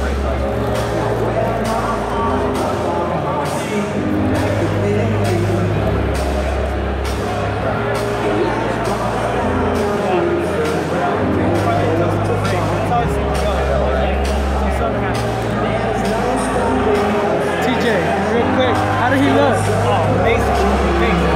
The guy's, I think, the best in the world. You know, there's no ifs, ands, or buts. I mean, his reaction times are on another level, you know? You sparred him, man. Yeah. What's the most complicated thing in there? What really troubled Marriaga? You know, certain times he actually, like, I could tell, didn't take advantage of a couple situations, but he'd get an angle on me, you know? Like, thinking he'd be in front of you, and then all of a sudden he's to your side. And that's what I do, you know? I do that in MMA. It's like I take advantage of my angles. He's just so fast, dude. His hand speed, his reaction times are on a completely another level, you know? So is there definitely a difference with sparring a guy of his caliber, a boxer, to a MMA fighter? Oh, yeah. Yeah, I mean, it's a different sport in general. The range is different, you know? Like, the boxing range is completely different than the MMA range. We can take advantage of a further distance with our kicks. If you get too close, we can take you down.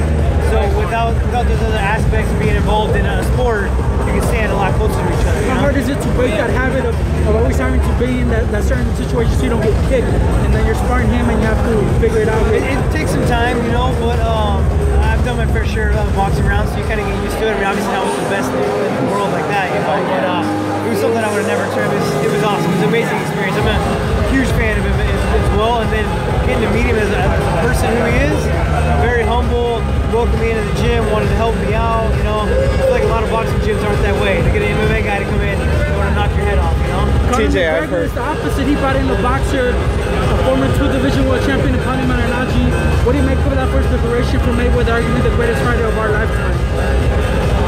I mean, you got to do what you got to be making smart moves, you know. I mean, I still don't think it's the same kind of matchup, though. You know, I think Mayweather's going to make him miss. He's going to make him get tired. McGregor, in my opinion, doesn't have the cardio. He's going to take advantage of that in the later rounds. Marriaga is very upset, man. There's a lot of difference in that training camp. He's actually left that training camp. What do you make of that, man? Are you surprised that things just completely blew up? What is it, like 4 or 6 weeks away from fight night? Yeah, I mean that close, that's very tough. You know, so I don't know the details of what happened. You know, you never know the inside scoop. You know, well, it was a picture that had Marriaga on the floor. Marriaga claims that McGregor pushed him. McGregor, hasn't quite said that he knocked him down, but that's the perception of the picture. Do you think that he had the skills, the ability to be able to drop a fighter of the caliber of Marriaga in sparring? Man, sparring, everyone's got a good day, everyone's got a bad day. You know? So you got to expect to get your butt kicked every now and then. It's the only way you get better. So you never know what could happen, but it's also, you know, and unless you actually get to see it happen, you can't believe what you see, you know? TJ, a lot of kind of, obviously with Mayweather and McGregor happening, we've talked a lot about like the fighting style and stuff like that, and I've heard a lot of people say that when they spar with like a boxer, that the punches are just different because it's almost like they're saying even though they have bigger gloves, like the punches are still harder. Like, would you agree with that consensus? My experience with boxers is that they're a little bit more heavy-handed. You know, they're able to set their feet a little bit more. You know, like I said, the range and the distance in MMA is completely different. You can't be so flat-footed like you can in boxing. As well as they've been punching their entire life. That's all they've done. You know, I wrestle my entire life. You know, get in there and teach your boxers some double legs and see how it goes down. It's not going to work out. So would you say when Mayweather was said he's willing to fight in 8-ounce gloves, would that been it too? To Mayweather. I think Mayweather's a heavier hitter. Even though it looks like when Conor fights in MMA, he's wearing 4-ounce gloves. You know, it's a little bit different story. I still believe that Mayweather's probably the heavier hitter. Where will the UFC be if McGregor doesn't retire after this fight? It's going to be very, I would imagine it's going to be very hard for him to continue fighting after this payday with Mayweather. Where would the UFC be, man, without McGregor? It seemed like he elevated the sport to the next level. He did, man. He's done a great job. You know, you got to hate him at first because he was such a loudmouth, you know, but he's done such a great job bringing a lot of attention to the sport, and you got to thank him for it as well. But there's always going to be new up-and-coming stars, man. There's always going to be people getting pumped up. And it's also who the UFC decides to get behind, you know? The UFC is a hype machine in general. I mean, they can build people. They do a great job. Their social media output is amazing. The UFC does a good job of making stars. TJ, talk about you for a minute. What's going on? Is it going to be Cruz next? I know there was that issue with Mighty Mouse. First talk about that a little bit. Like, what was kind of your take on it with the whole you wanted Mighty Mouse? He didn't seem too keen on it. First and foremost, I wanted Cody July 8th. You know, the finale of Ultimate Fighter. I mean, I destroyed him on the show. I wanted to destroy him at the end of it. You know, unfortunately, he's got some back issues. You know, but as soon as I wasn't fighting him, I decided I wanted to drop down 25s. I wanted to build through all my weights. I feel like I'm the rightful champion, so I want a title fight. If it wasn't going to be Cody, I wanted Demetrius Johnson. And Dana was for it, man. He was all about it. You know, he loved it. The fans were too. I was doing great. You know, I was down to 140 pounds, waking up in the morning. I was 9 weeks out. And Dana called me just so pissed off, wanted to drop the weight class because he offered Demetrius Johnson buttloads of cash and wouldn't take the fight. So it comes down to him just wanting to break that record and being scared to fight me, man. He's a smart fighter and he knows a fight with me is not a great fight for him. Well, how do you feel about that? Because, you know, obviously he wants to break Anderson Silva's record, but you know, it's against Ray Borg. I mean, I want to say Borg. Just put an asterisk next to it now. Right, yeah. That's the truth. I feel like the true fight was me, you know, and he knows that. So this next win is not going to mean as much, you know. And everyone's ripping apart about this fight. It was announced. I think every comment I've heard was, you know, ripping apart about taking this fight rather than fighting me. You know, I mean, he's got some diehard fans, but ultimately he should be fighting me on this next fight. So then, what's the deal? I mean, Cody has the back issues. Does he have like a date coming? I mean, are you giving a date? Are you waiting for that fight? What's the latest? That's the fight I want. You know, I mean. I'm not gonna wait forever. You know, if he don't fight before the end of this year, I'll take the interim fight against Cruz. I don't care. You know, I mean, I need a belt, but when it comes down to it, I want Cody. You know, I want what's rightfully mine. I feel like that belt is mine. You know, and I'm hoping November 4th at the latest. October 7th to be sick in Vegas as well. But I don't think he'll be ready by then. I think I've heard him say himself he wants a November 4th card to Madison Square Garden, and fighting Madison Square Garden would be amazing. You know, just amazing arena like that, as well as getting my belt back. So. Is that kind of what's been presented to you as far as like if it's not Cody next and it's going to be Cruz for the interim? No, it's all been talk, man. I haven't heard anything. I've been trying to figure that out. As far as I know and what I've been told, I'm fighting Cody. You know, so it's all about getting him healthy, getting him out there. I mean, that's the fight everyone wants to see. You know, there's rivalry there. There's a lot of crap talking going on. It's the thing that the UFC does a great job of is they capitalize on the drama of the situations, and that's what's going to happen. You know, that fight's too big not to happen. Talk about the coaches challenge that season. That was awesome, man. That was one of the best coaches challenges I've seen. The drama of it, all that. If you would have told me I was going to get paid $10,000 from playing tetherball, I would have put a lot more tetherball in the game, you know? But I know it was hard, man. It was a lot harder than I could have even thought any challenge. I knew whatever challenge was going to be, I was like, I'm going to win it. I'm the better athlete. I'm going to put it together. I'm going to win it. But getting out there, man, and being down, I think like 8-3 or 8-4, whatever it was. You know, I had to get my game face on and really figure that. I guess you call it its own sport. Right? Yeah. That looks super fun, man, for sure. Hard, man.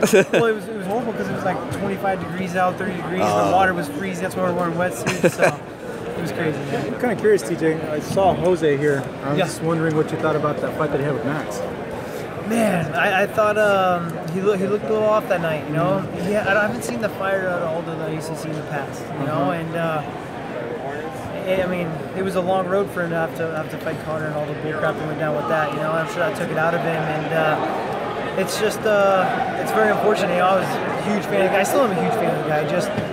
I want to see that killer instinct come back, you know. I feel like I haven't seen that fire in him in a while. So whatever he's got to do to get that hunger back to be the best pound in the world, he needs to get that because he's very, very talented, you know. And Max had a smart game plan. He knows that Aldo gets tired. You know, you've seen it in a lot of his fights. So first couple rounds, he played it smart, stayed long, and then took advantage of when he got tired. Is it an option for you to? You think? Oh, absolutely, man. I mean, that's the great. So the reason why I'm in Southern California right now in Orange County is I've been training with a guru in the world of strength and conditioning, Sam Calavita. That's the reason why I was going to be able to drop to 25s and I had the confidence in doing it. I was waking up at 154, and within 3 weeks I was waking up at 140. And vice versa, man. Now that I'm putting the size back on, you know, I got up to 160 pounds. So it's something that I can fluctuate my weight, and I've seen with his diet and with his workout and the way of doing it, it's been amazing to see my body change, and to be where I'm at in my life and the level of competition I'm at, to see those kind of changes is amazing. You gotta take advantage of it, you know? What's happened to Jose's kicks? That used to be his main thing, and I heard feel his like foot was hurt.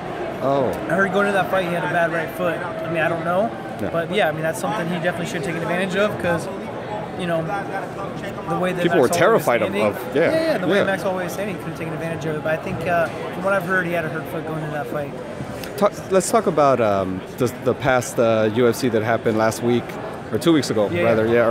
Which one, Jones? John Jones. Yeah. Did that kind of cement John Jones, you feel, as the greatest of all time? Yeah, man. I mean, he was power fighter before he went out.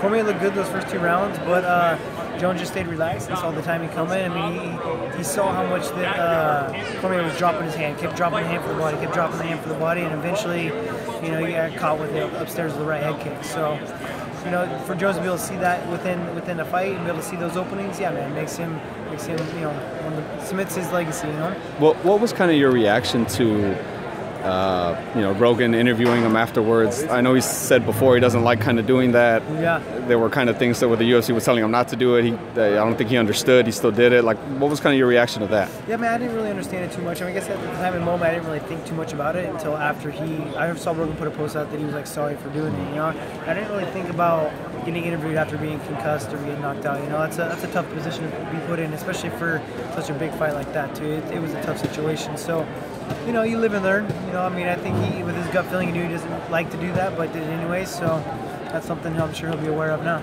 I know that you might have been asked this already, but for our cameras, when you're watching Vasily, where you think like, fuck, man, how does this guy do this?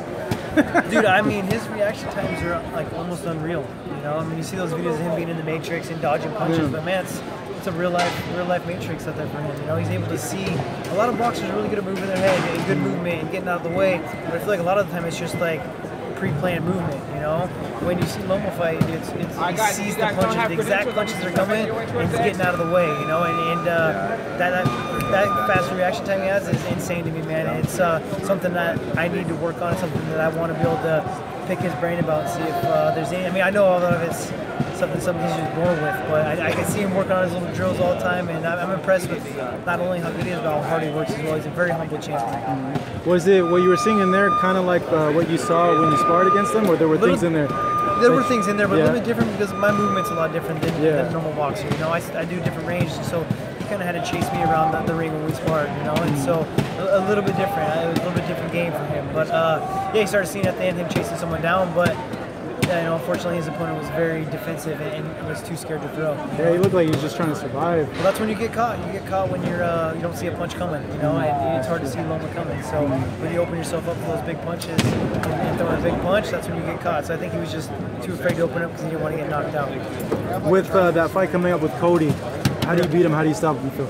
I'm a better well-rounded athlete than him, you know what I mean? And he's quick, he's good, he's fast, you know, he hits hard, but you know, he throws very short punches. He's got some big holes in his game. Technically, I don't think he's all there. You know, if you watch him throwing punches, he's always dropping his up in his hand, stands. I mean, I can go on endless. You know, I don't want to give away too much, but ultimately, I'm a better all-around athlete. I can take the fight anywhere and win it, and it's going to be exciting to get out there and show off and have a smile on my face doing it because that guy deserves everything he's going to get. I know you're a big fight fan, TJ. Just got to ask you, Canelo Triple G, man. What's your take on that? Who wins that? That's the boxing fight that should be getting hyped up right now. Right? You know, I mean, obviously you've got Conor and Floyd being talked about, but that's like the best fight. You know what I mean? And it's just being overlooked right now. I mean, obviously people talk about it, but the diehard fans, but everyone wants to know about Conor and Mayweather. You know, so it's kind of getting overshadowed, which is unfortunate. You know. I'm pumped for that one. I'm more excited. I mean, Conor and Mayweather, it's all about just the drama before the fight. Right. You know? That's going to be the best part. The Triple G and Canelo fight's going to be all about the fight, man. And that's what I love as well. You know, I love just that real shit. Who takes that? Or who do you think is the favorite? Triple G. Yeah. Why is that? Oh, just his track record alone, you know, and the way he moves is so different than switching stances. Yeah, I'll be right over there. I just think he's just a better all-around, you know? Cool. Hey, thank you, GJ. Appreciate your time, sir. Appreciate it. It's good shit.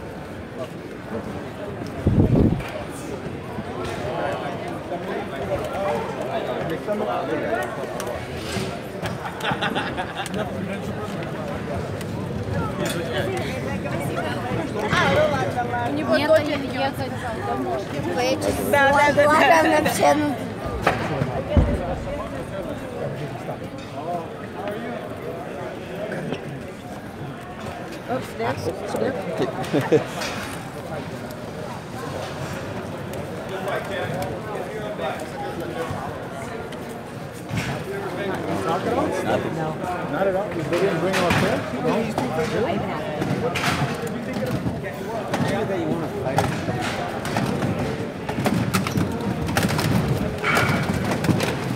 Guys, let's make sure my bag's still there. I'm sure your boy didn't get jacked right here.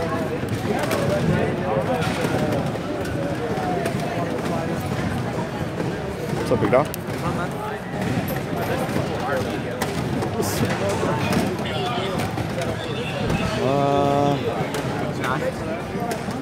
Trying to get whoever we could talk to here. Oh, I think Marcellus Wiley is over here.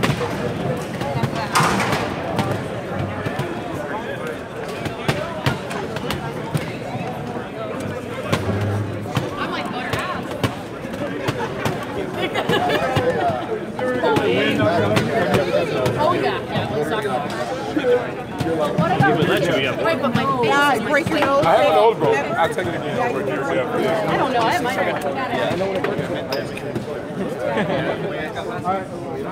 It's a working area. No,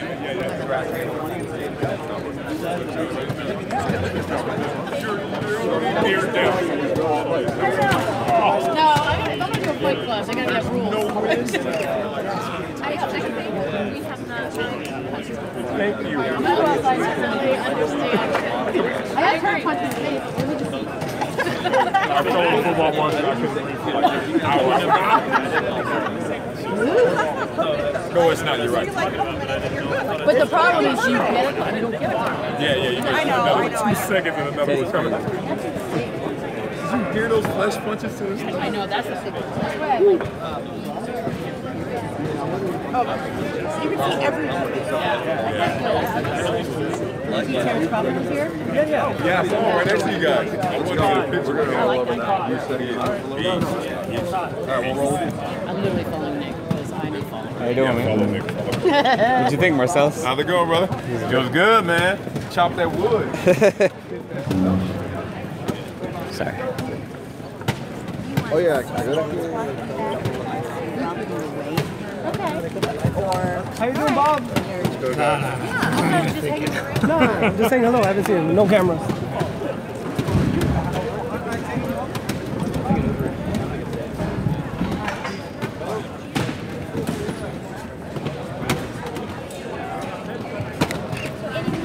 We've got about 5 more minutes and then we're going to have to clear this area, okay, you guys? So, there's no post-fight.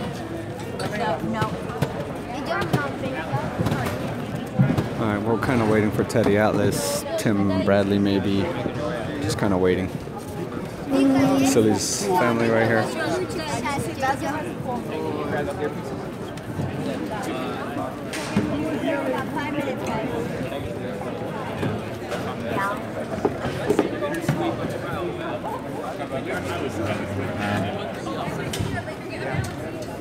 What's up, brother? How you doing, man? Good thing.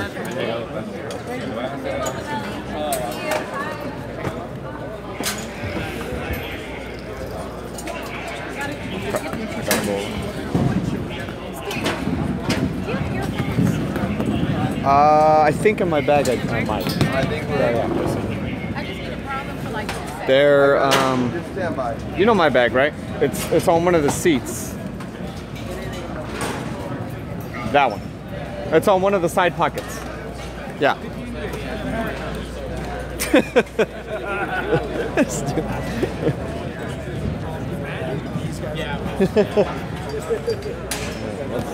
It's like this is Trump America, bro. This is Trump America right now. No shit. Are you serious? So we're living in the Trump world now, bro. All right, guys, we're waiting for Teddy. I think that's pretty much it. That's all who we're waiting for. How you doing, brother?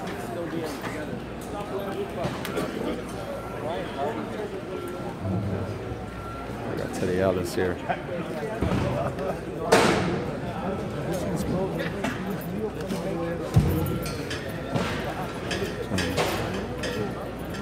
What's up, big dog?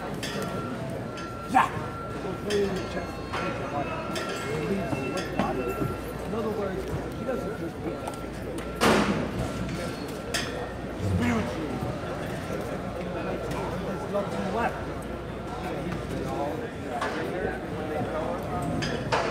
Press roll. Still talk? What? Teddy still talk? Of course, bro. Of course. That's what he does. Well, I got Secret Village, y'all. Oh, this guy? Yeah. Oh, you already got everything? Here we go. Here we go. Let's go. Alright, come back. Shit.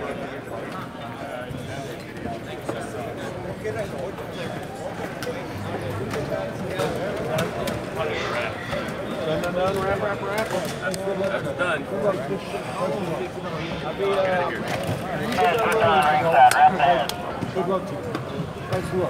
What do you think of Mike Lee?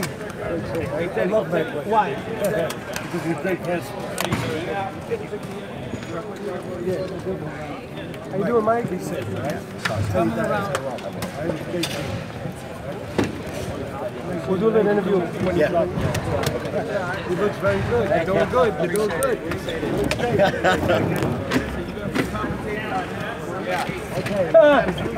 Ellie, I'll hit you up. Come in Walker West team next week. Okay. Okay, guys, if you're not at a table working, wrap it up. What's that? I think. Come on. Ask a couple questions than that.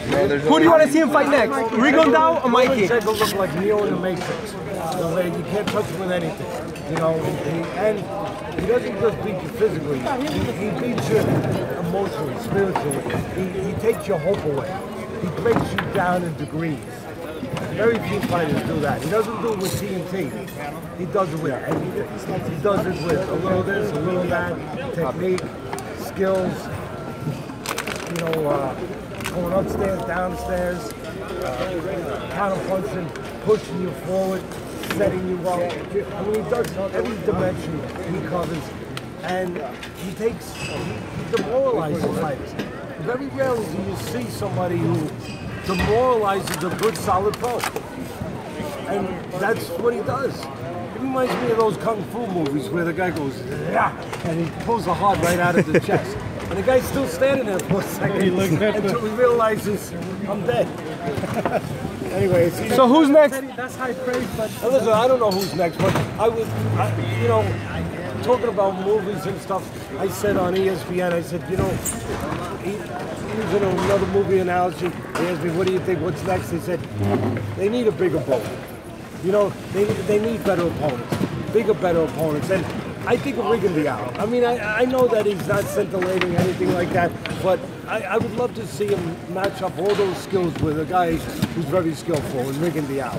You know, who's a great counterpuncher, great body puncher, great defensive fighter. I know he doesn't fight enough. I know all that stuff, and he's getting old.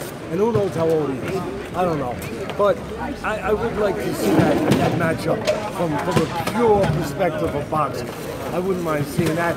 But listen, he took apart a good pro, but you wanted to see him only with the top guys. Interesting ride. Our air looked good.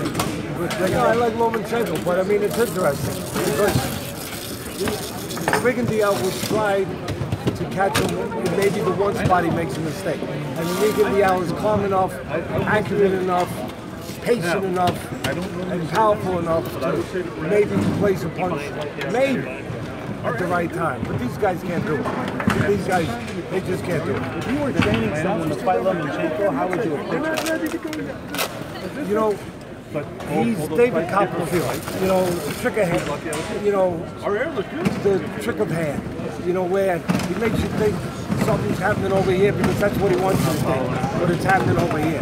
So when he moves to the side, he changes, and then he gets over here.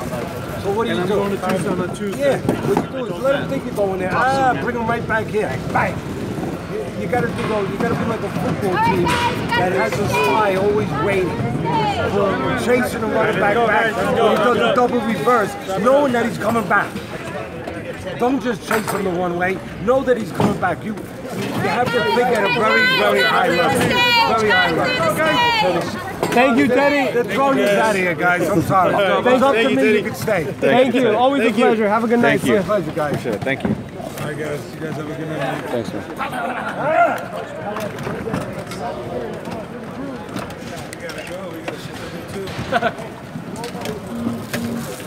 We got Kendrick tomorrow night, so we got.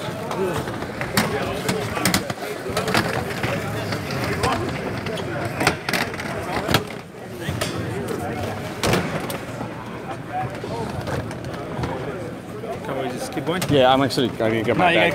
With the bag? Yeah, my bag's over there. I can set it up.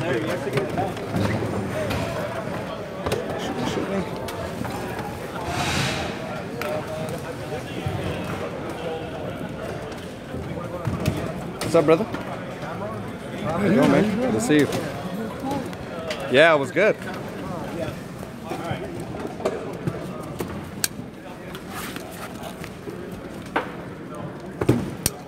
Huh? Yeah.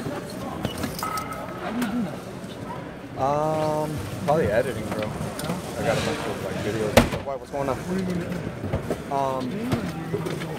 No, I think where's Cynthia? I think I'm taking Cynthia lives down here, like somewhere. She has like an apartment like on 8th and Hope or something like that. So I told her I'd go over there and we'd probably do that. Well, why? What's going on? What's up, bro? What's up, brother? How you doing, man? You got TJ, right? I saw. Yeah, we talked to TJ. What, you got something going on or what? Oh, no. I just thought, I need something. Oh, yeah, no, brother. I wanna try to get to work. Hey, but thank you, man. Next time for sure. All right, brother. Good seeing you. All right, German. See you, brother. Yeah. All right, Salvador. See you, big guy. Yeah.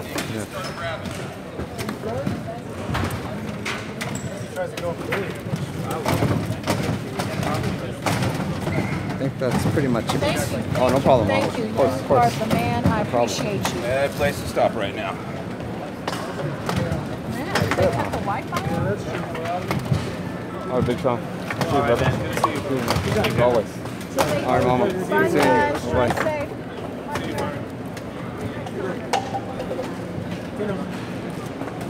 Stand. Stand. Guys will come down when he's down there. We're not disconnected from the truck yet. All right, Tiana. Thank you very much. See you next time. Have a good night, Tiana. How do we get out of here? The exit. That way or? Yeah, let's just go that way. Let's just go that way. Fuck it. Let's just go that way. Let's see where the exit takes us. We're gonna attempt to go backstage. In the exit. Where the fuck is backstage? I think it's back here. I think. That's the real question. How you doing? Thanks.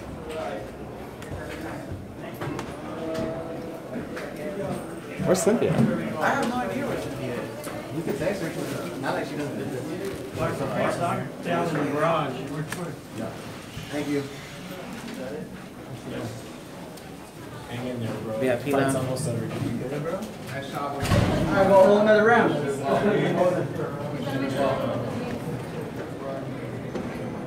Have a good night. Jay, turn around.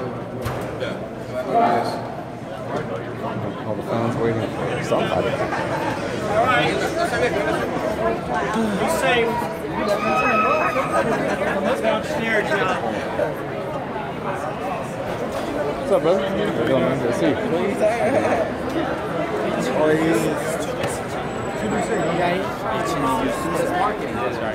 Yo, what's up, brother? How you doing, man? Man, Good I to love see your you. equipment, man. I see you all the time. I'm like, man, you got Oh yeah, with the man. Yeah, 'Cause everybody else got just the phone and shit. something, right? Yeah, Trying, bro. There's Gotta nothing, get the job done. There's nothing like, you know. Yeah, the setup. Yeah. I'm live Big right now, bro. time. Live.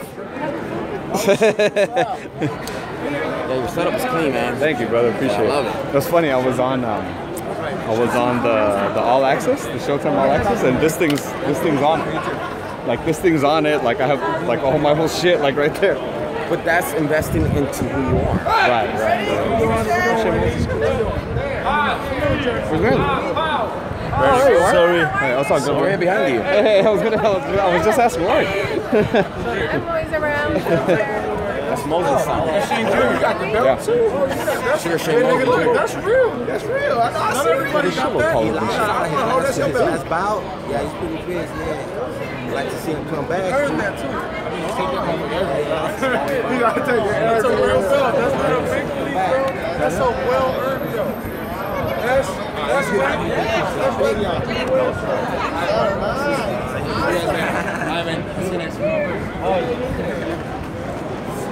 Let's go talk about it. Where are you, man?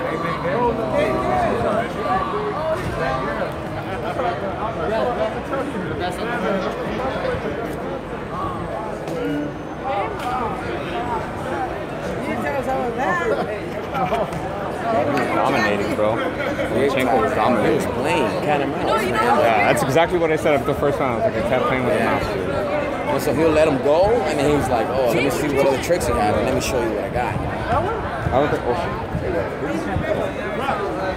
I was clean. Yeah, I was cool.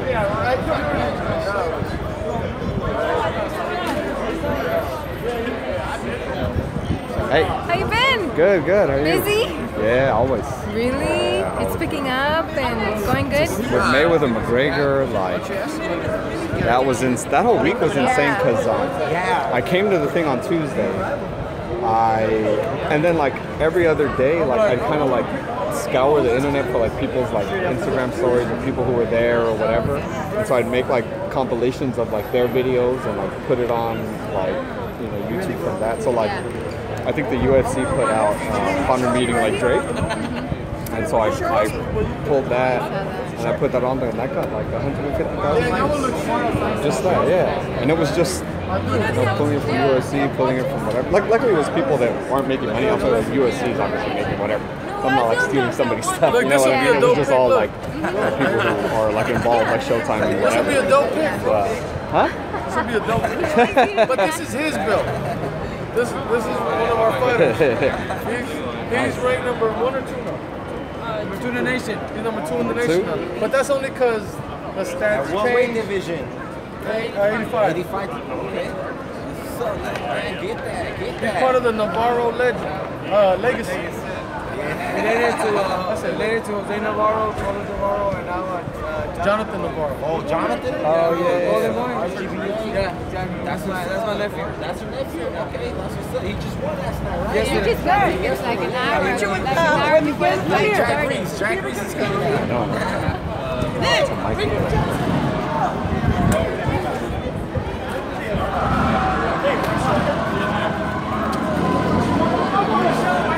What up, brother? Good, man. Yeah. Fucking hot in there, though, bro. Real quick, I didn't mean to be disrespectful when I sent you that text about the IG story thing or whatever. And you said someone offered you $3,000. No, dude, it wasn't. But like, someone offered you $3,000 for like the 10 seconds on the IG. No, not this 10 seconds. We had another one, like a minute.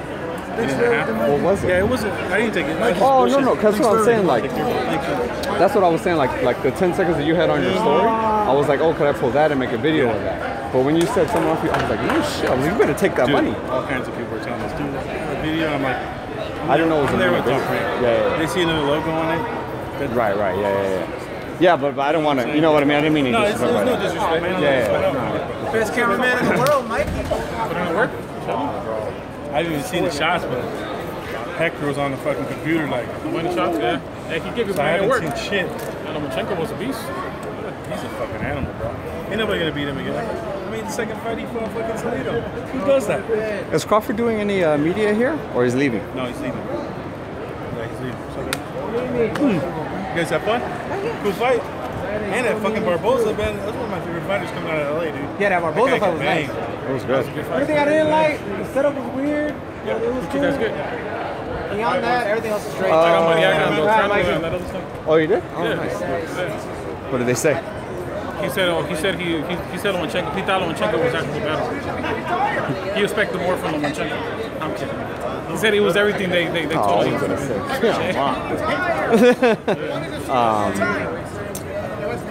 TJ He Dillashaw. said he agreed with the corner, stopping the fight.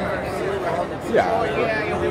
I talked to TJ. We talked to Teddy a little. Were you there for Teddy? Yeah. Yeah, I talked to Teddy. Fuck, I think that was it, bro. Because Bob passed this and nothing.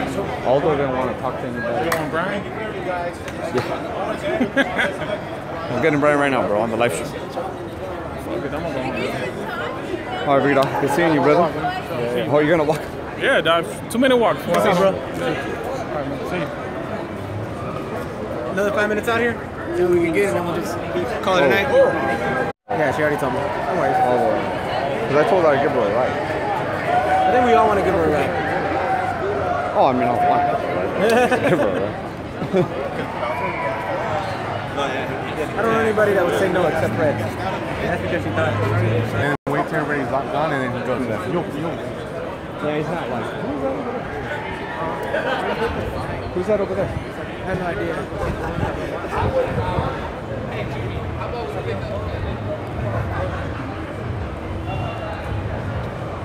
I'm trying to figure out who this is over here.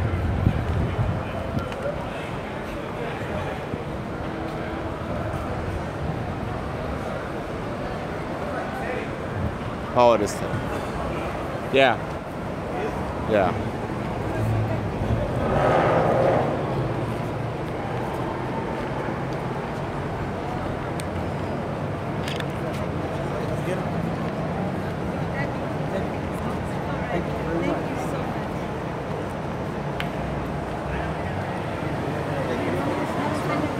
Oh, here's the VIP exit. All right, I appreciate that. Safe flight, sir. All right.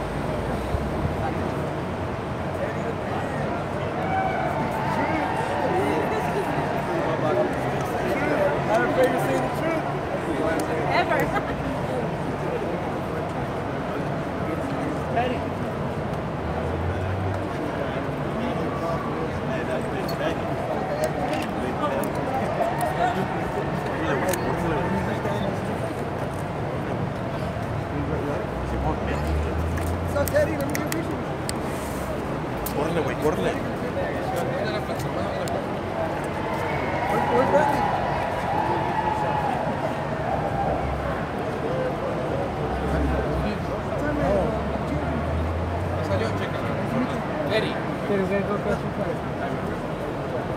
Teddy, your thoughts on tonight's performance from Lomachenko? After pictures, of course. I'll walk with him. Your thoughts on tonight's performance? Sorry?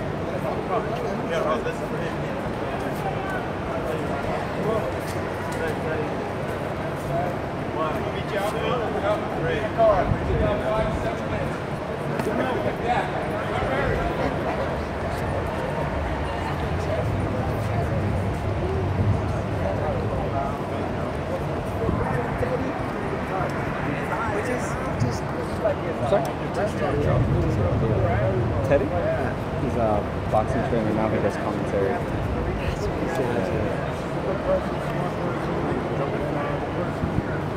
You guys okay?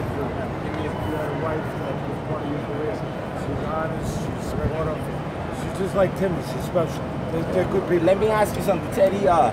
What's going on with that? How do you feel about Paulie quitting camp? I don't know nothing about it. You know, I don't like to How do you feel remark about it? on things where I wasn't there to see what happened. You know, I don't know what happened. It's a business deal. You know, he was getting paid to be a small partner.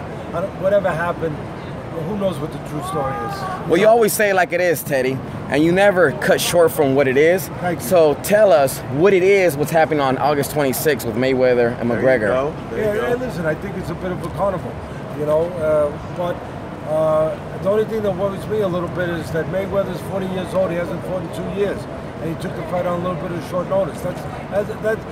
He can't be quite the elite Mayweather that we all want him to be. He can't really be that. So, listen, the other guys are caveman. I have all the respect in the world for MMA guys. They're tough son of a guns. But as far as boxing skills, they're not in the same league as the top boxers. I mean, it's just the way it is. Let's be honest. But what a lot of people don't realize is McGregor's greatest wins were when he was counterpunching. So what's that tell me?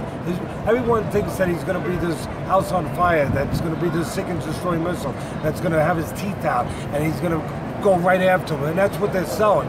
But in reality, his temperament is to be careful, to counterpunch. Now what happens if he's careful and he's looking to be safe and careful, and Mayweather is who he is, he takes the air out of the ball, and he's a careful guy, you got a lot of rounds of nothing. So, don't bite your tongue. One last thing. Don't bite your tongue. Who do you have August 26th? Yeah, who do you got, Mayweather. How about Canelo Triple G, Teddy? Teddy, who's going to win Mayweather? I like Mayweather. You know what? That fight got a lot closer than it was a couple years ago. Okay. Teddy, you think the fight's a go? Let it go, guys. Let it go. A lot closer. I still go with Golovkin being a little stronger. Come on, let's walk. Okay. Let's walk. Talk. Come on. Right. Thank you. Teddy, now we've seen Garcia. You're the best. You're the best. Hey, Teddy, can you try him on Lil B-Hop? What's that? Can you try him on Lil B-Hop? I trained in my gym. Trained in my gym. He's a good kid. He's a great kid. I think he's a great future. I think he's got to get together.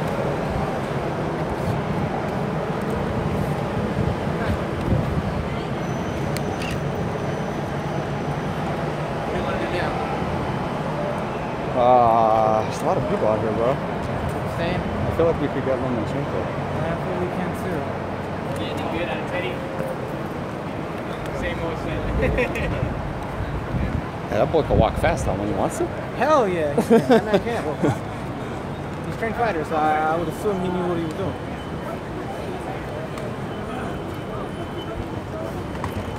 There's a lot of people here, bro.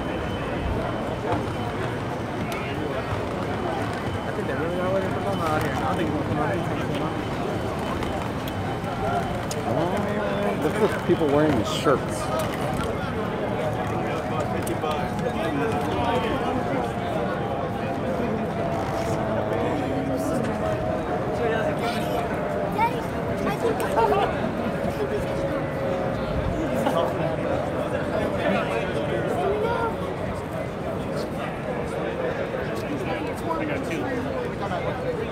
When he comes out, it's going to be right.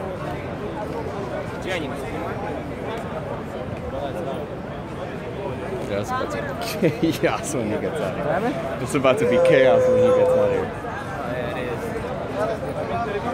And all the fans waiting for Lomachenko. Eagles is going to push through. Yeah. Yeah, well, they got all those cops right there, so.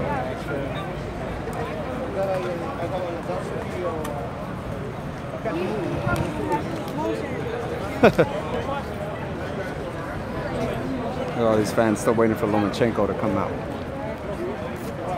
Where's my friend? How are you? Hey! How are you? How you doing? Good. See you. Hey, where's my friend? Who? The Christina. Puncher? She might still be in there. In there? Who, Puncher? Yeah. No, Puncher's gone. Oh, Puncher's gone. Yeah, Puncher left. You're what? Ring TV, huh? Or what? No. KO Artist Sports. Yeah. You don't have a business card with you? Yeah. I need your phone. Yeah, he might actually come out here. Ellie's still here. So. Yeah, I think he will. Eso, what do you think about this fight? What's it like you're already saying about, Marriaga versus Lomachenko? I mean, he did what he was supposed to do. Beat the shit out of him. You know what I mean? Like, he's phenomenal. Like, he's I just saw Marriaga's face, clean face. I mean, I'm not sure the punches about Lomachenko. yeah, I think, Lomachenko should probably still be at like 126. But he just can't, no one fights him, so. Again, we want to move to 130. So, I mean, if no one fights him, he's the kind of guy who's like, well, if no one's going to fight me, I'm going to move and fight bigger guys. Maybe they'll fight. You know what I mean? Like, But you know what? He was throwing also like bad punches, by the head and yeah. back, and, the referee. Yeah. I mean, I don't know. Like, Marriaga's trying to get out of the way, and so if he sees the angles, he's gonna. I don't think he hit him. I don't think he hit him low. I don't think he hit him. I mean, maybe once or two, just because Marriaga's trying to get out of the way, and he already threw the punch, but nothing like dirty. He's not a dirty fighter. He's too prideful for that. Like, he wants to. So over here, is there some? Yeah. Yeah.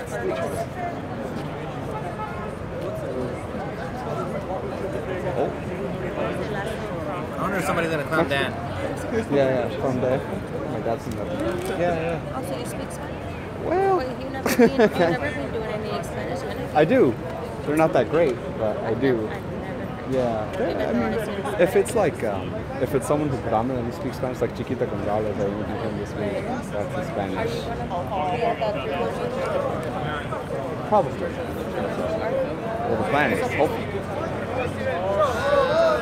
What do you think about Oh, look at him. He's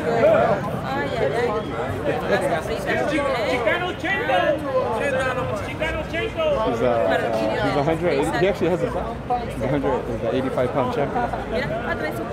Yeah, that's what I'm saying. He has a belt. No, I talked to him over there. Yeah. I have no idea. They just telling me. He's one of Navarro's brothers, Jonathan Navarro. Related to him somehow. One real hard one decided to be. Hey, what do you think about Diego de la Hoya versus Randy Caballero? That's a good fight. I think Randy's. Who's winning here?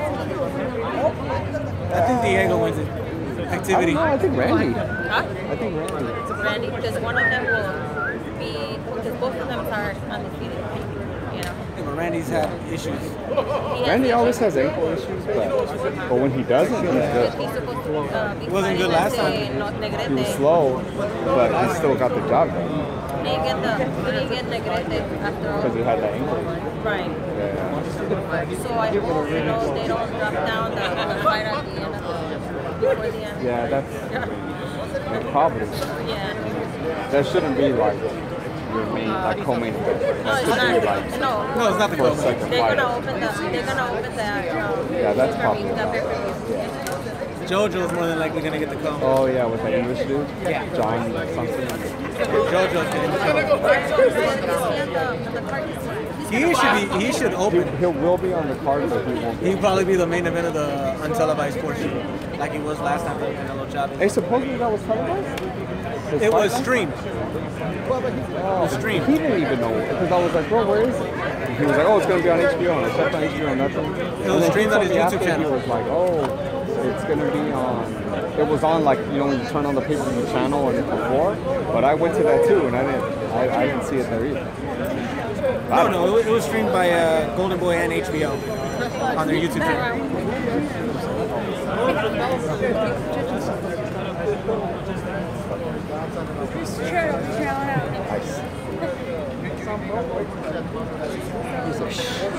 Yeah. Or behind the glove. Yeah, I've done Spanish ones.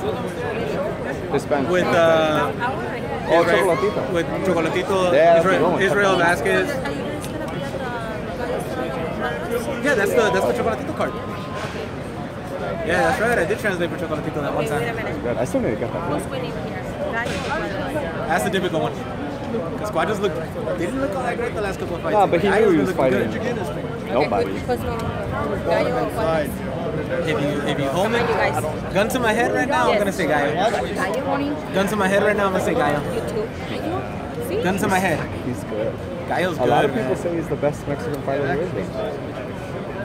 Like a lot, like Barrera, like Murat, like those guys tell the same. It's like a, that fight, Chocolatito versus Quadras won that fight? No, I thought he lost. Because Quadras and Chocolatito. Oh yeah. Quadras lost. He was beat up. It was one of those fights though that if it were like a 15-round fight, then he would have. Huh? Usyk? Who? Usyk? Who? Usyk, Alexander. Or no, not Usyk. What the fuck's his name? Usyk, homie. Usyk is a weird guy. What's his name though? Gaziev? His name's Alexander. Crawford's gone already. No, Usyk's the cruiserweight. Yeah, Usyk's the cruiserweight. Gaziev. I think you're right. He speaks English.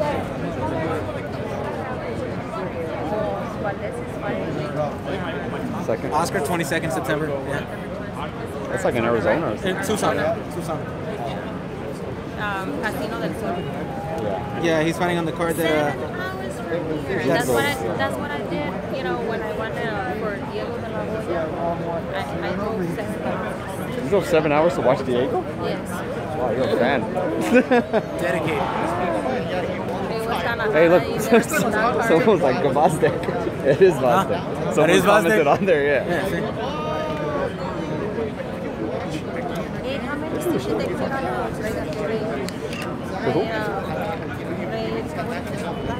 Beltran? That's a good question. Because that was bad. Dude, that fight, if it would have gone one more round, it would have been over for Beltran. Oh, that was like a good 7 or 8. Yeah, at least 6 or 7. Oh, there it is. I care about this dude.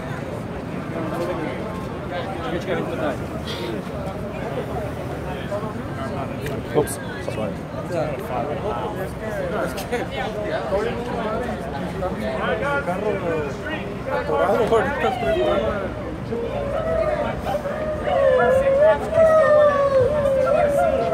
Absolutely. There you have it.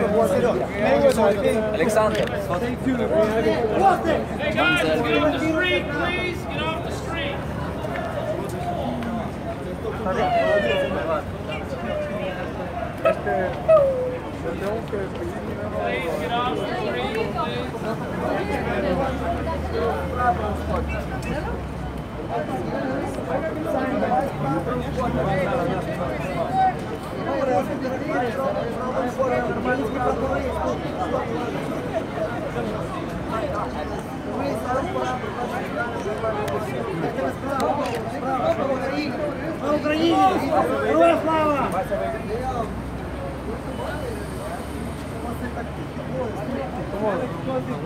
I'm with the Ukraine too.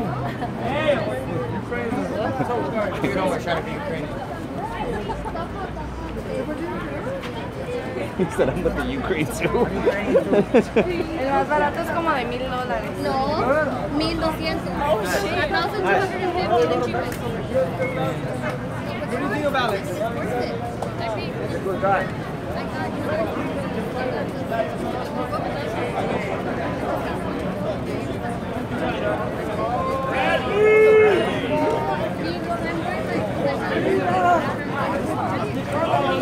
Who's that?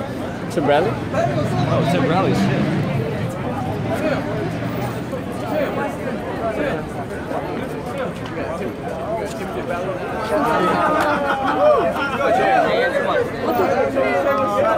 I just heard you were here. All right, guys, walk.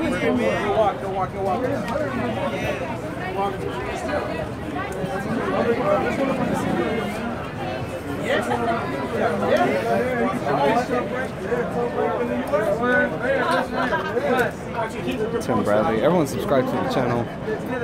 Trying to get you guys exclusive stuff here.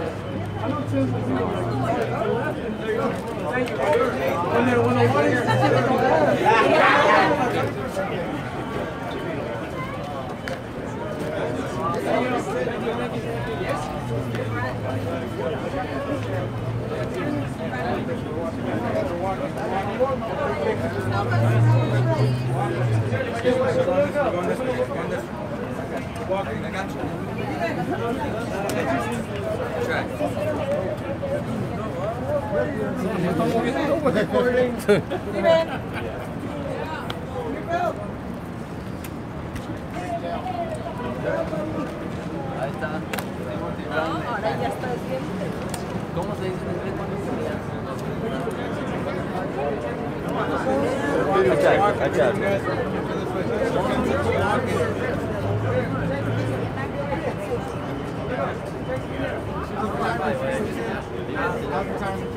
Everybody loves Tim. Tim is in it. My daughter. Walk this way. You want to buy? Yeah, let me just kind of. Oh, yeah. That one. I should be over here with them.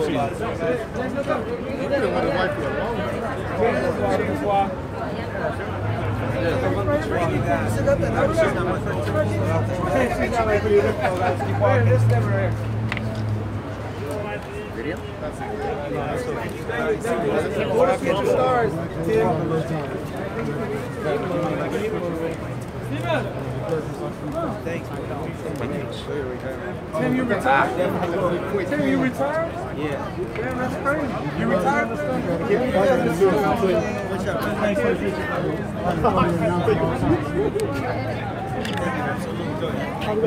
Yeah, just sneak it in the back. We go back, way back. Oh, we got a call. Before you went to Julio. Okay. Ready? Before you went to 3, 2, 1. Yep, got it. Let's go. Keep walking. Likewise. Good to see you, man. I wonder what happened to you, man. And George told me to retire. The only way he loved you. Yeah, he loved it. Thank you. I'm sorry. I said, what's up, man? Yes, it's good. Come on, let's walk. Let's walk. Gotta walk, guys. Gotta walk. Sorry.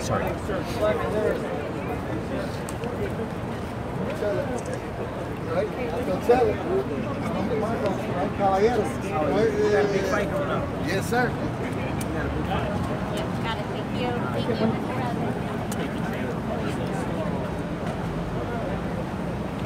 Congratulations. Everybody's all over too. Hey, viva el Abstimo! Oh, yes! Thank you! Thank you for your career. Oh, excuse me. Sorry. Haven't seen Timothy in your whole pro career. I ain't seen.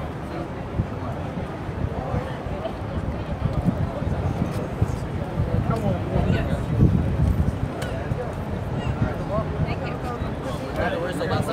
Hi, baby. And his Loma's coming out soon. Did you say he was retired? All right, guys. No doubt. Hey, see you guys. Thank you. Oh, congratulations. I'm very happy for you. Thank you. Absolutely. Thank you. We'll stay in touch, okay? Thank you so much. So Tim, Mikey or Rigondeaux for Lomachenko next? What do you like? I like, well, Rigondeaux's too small. He's a 118, 22 fighter, man. I mean, he has the skills and stuff, but he's just too small, man. I don't see that fight happening. Mikey's a big 135 pounder. Real good fight, man. Real good fight. Lomachenko got skills, man. got skills. He got skills I ain't seen any fighter, man, in the history of boxing. Never seen anything like it, man.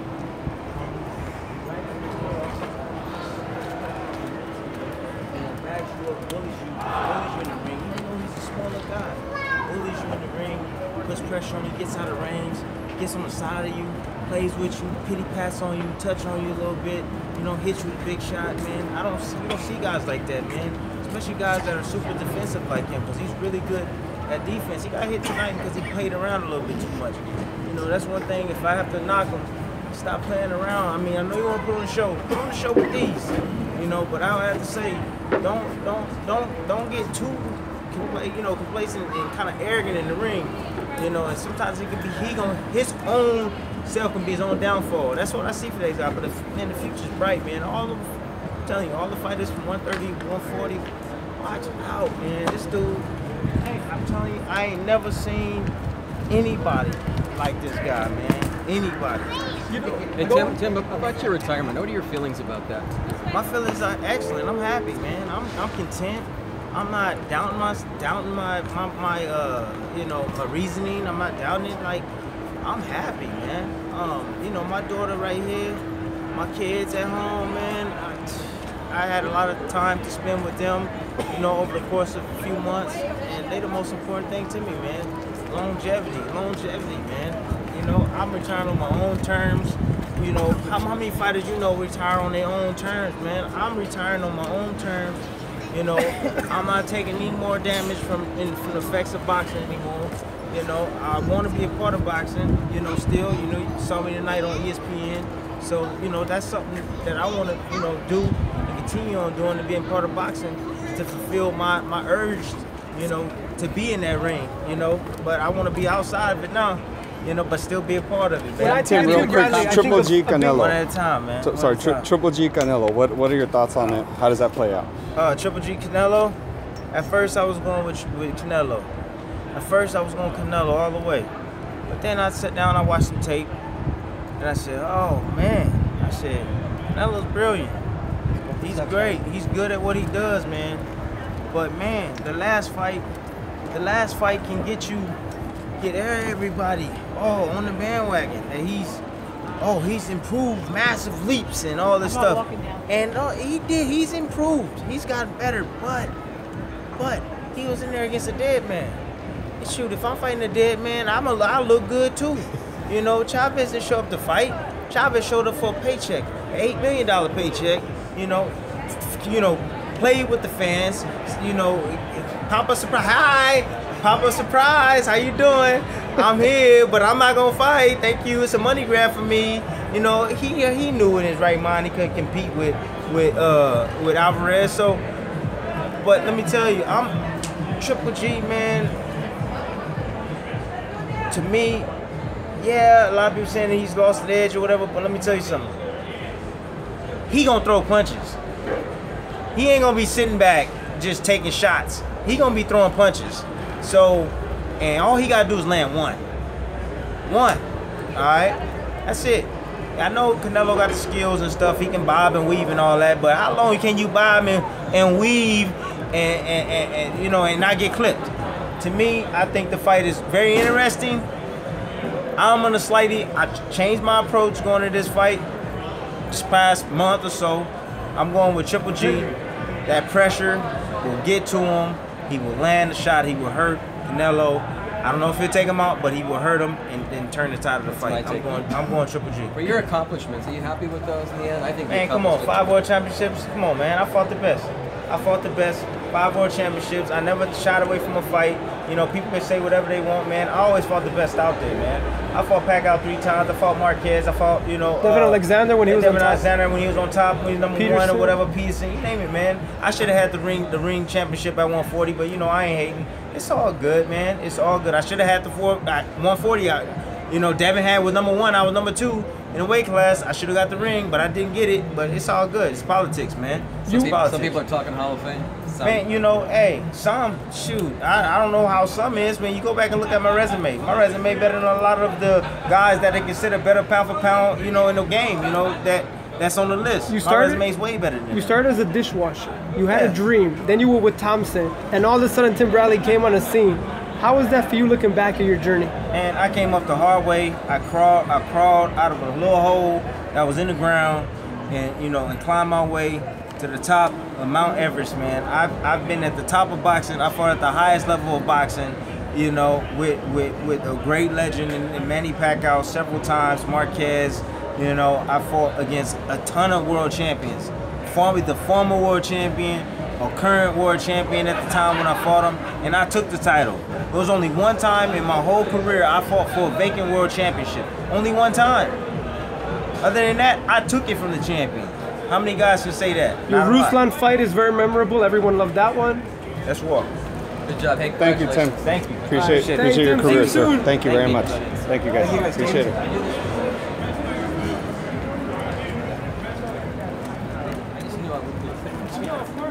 Hold on one second. I gotta make sure I say.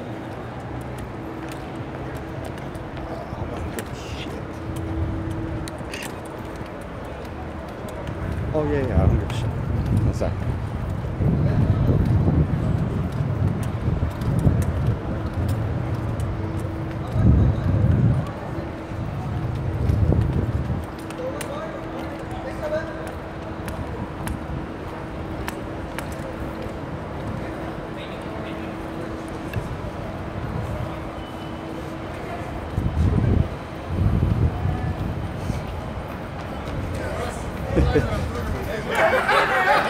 What you doing? How's it going? All right, man. You realize that, right, Jackson?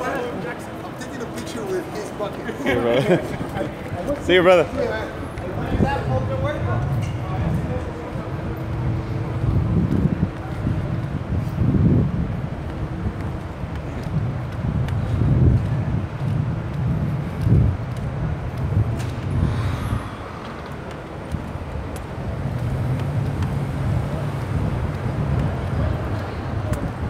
Still here, brother. Still here. You're still here? Still working. We just got Tim Bradley, though. Oh, you did? Yeah. So he talked about his retirement and all that stuff. So that was cool. Yeah. Talked about Canelo Triple G. It was really good.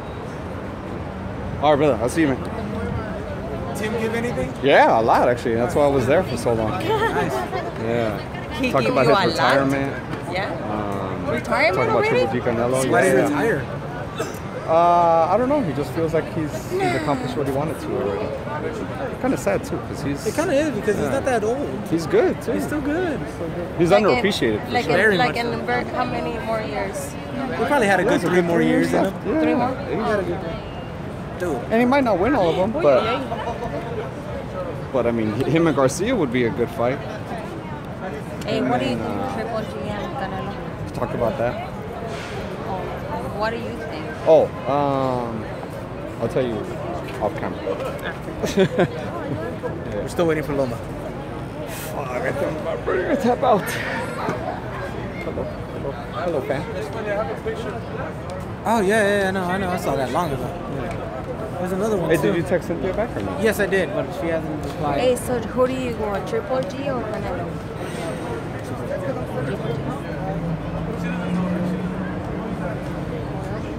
I don't know if this is worth it anymore. Your call. We can go to Wolfgang's with her. She's there still? Yeah, she's still there. I said 5 more minutes and I'm out, so that means 11 o'clock. What time is it now? 10:57, I think. 10:58. Let's give it 5. Let's give it 10:05 11:05, you mean? or 11:05. All right, I'll give it 11:45 with you. Let's give it till I get that number. Oh no, there was something better. Yes, there was actually something better here. Oh, I'm sure, but the fact that she's such a big fan, that's our in right there. There we go. That's really better. I disagree. No. It's cool. Hey, look at that Tyson shirt. The back. What? See the tattoo on the back of the Yeah. or the. That's cool. The lady's rather annoying.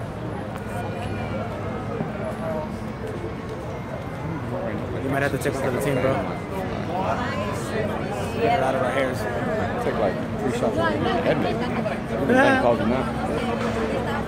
Be like, I don't think I can. Yeah, Tim was great, dude. I'm glad I kind of kept following him. Normally, he doesn't like talking about it. And then I saw his brother-in-law and his wife there. I'm like, oh, they're not gonna let him talk. Yeah, I didn't think so either, but he talked. At least they're talking over. I should have gone with you guys there, but whatever.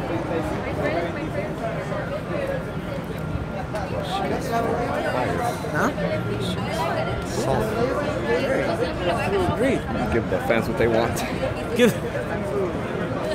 I know my audience, right? I know what you guys want. I hear ya. I got what you want, got what you need.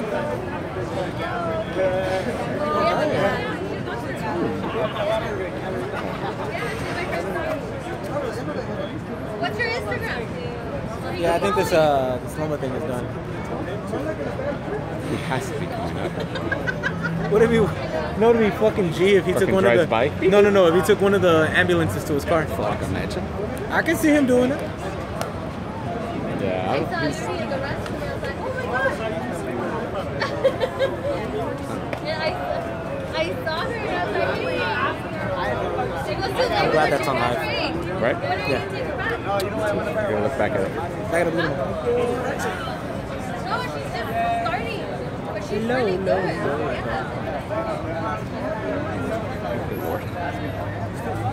Whenever she goes to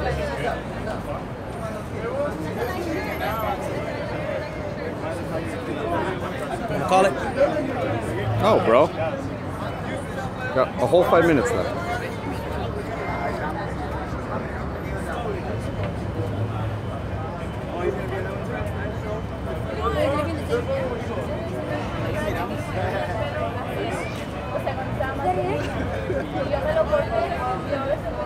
And it speaks Spanish. Huh? And it speaks Spanish. Gotta do something. I don't have time for anything.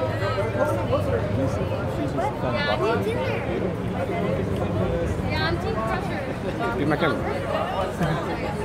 Come to my room. Let's hit record. See what happens. Be interviewed. I'm doing a new segment. Fans. We'll call this segment "Scared Interview." The moment you get scared, you have to take something off.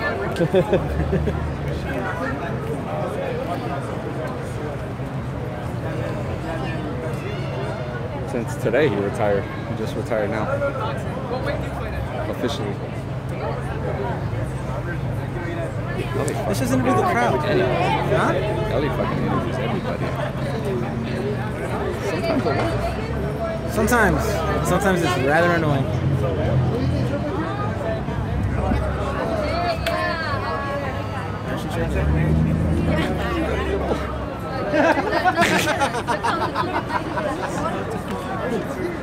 Everything. That was funny. I'll give you that. That was funny. I can't even stop. Like, it's just fucking hilarious.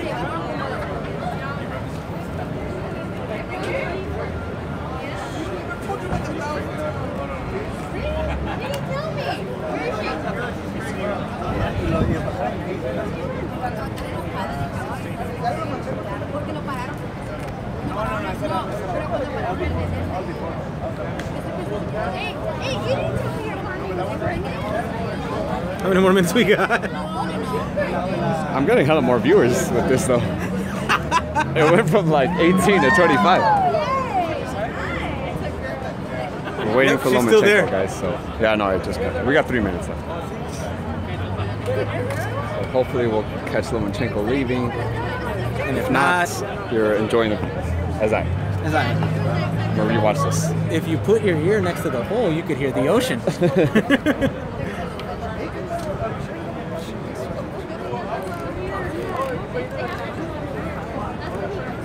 Yo, this kid's gonna be a mega star, bro. That kid? No, Lomachenko. Oh yeah. Oh dude, me and Abel were talking, man. You need to. Whew. That conversation was. Damn, I wanted to ask. I'm gonna keep talking to Abel. He kind of ran out right now. Did Abel come out through here? Yeah. Oh. He got bombarded or what? Yeah. Hello in black. Yeah. 3, 2, 1. You're 6 o'clock. That's solid. Very solid.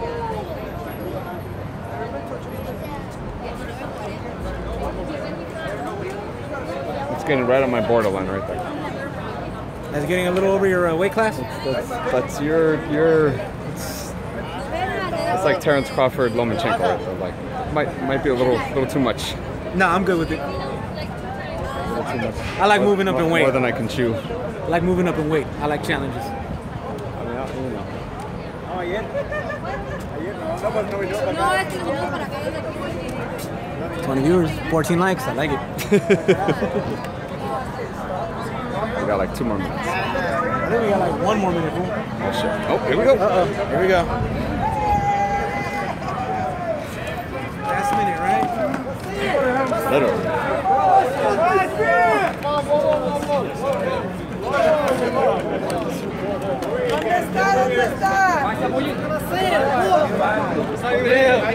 Tony Egas. What was his prediction against Portland? He was there. Можно сфотографироваться? Did you like the fight? Можно сфотографироваться? 10 чоловік прийшло, принесли Василя. 10 чоловік зашиває. Я так можу. Та зашивай, та зашиває. Зашиваним руком може.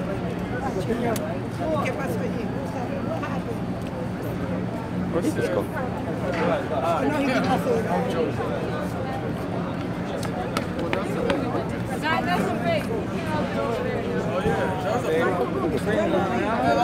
Where did this go? I don't know, but Yeah, that must be it. it's done. Yeah, I just want to know the wolf. You're going to Wolfgang too? Will somebody drop me off at... I'm going to go over to the other hotel. We have drinks with the... Oh, Terrence Crawford team? Let's go get a drink with those. What hotel are they going to? They're at where we were. Oh, yeah. Oh, that's right. They're all staying there. Yeah, let's go. I'll walk with y'all Yeah, that way since you're going that way. It's done, man. Yeah, I agree. Coming, Mom? Yeah, I'll walk with y'all that way. All right, guys. Well, it looks like I don't think Lomachenko's here That view was anymore. amazing, though. Yeah, I think he's gone. I think Lomachenko's gone, guys. So I'm gonna shut down the live stream. Oh, you made you shut it down? And yeah. Why'd you have to shut down your stream? Oh no. I'm saying I'm still live right now. Oh. So thanks for watching. Subscribe to the channel, and all the interviews that you guys saw on here will be up individually once I get to my computer Dora. Smoke weed every day. Hey, Get high.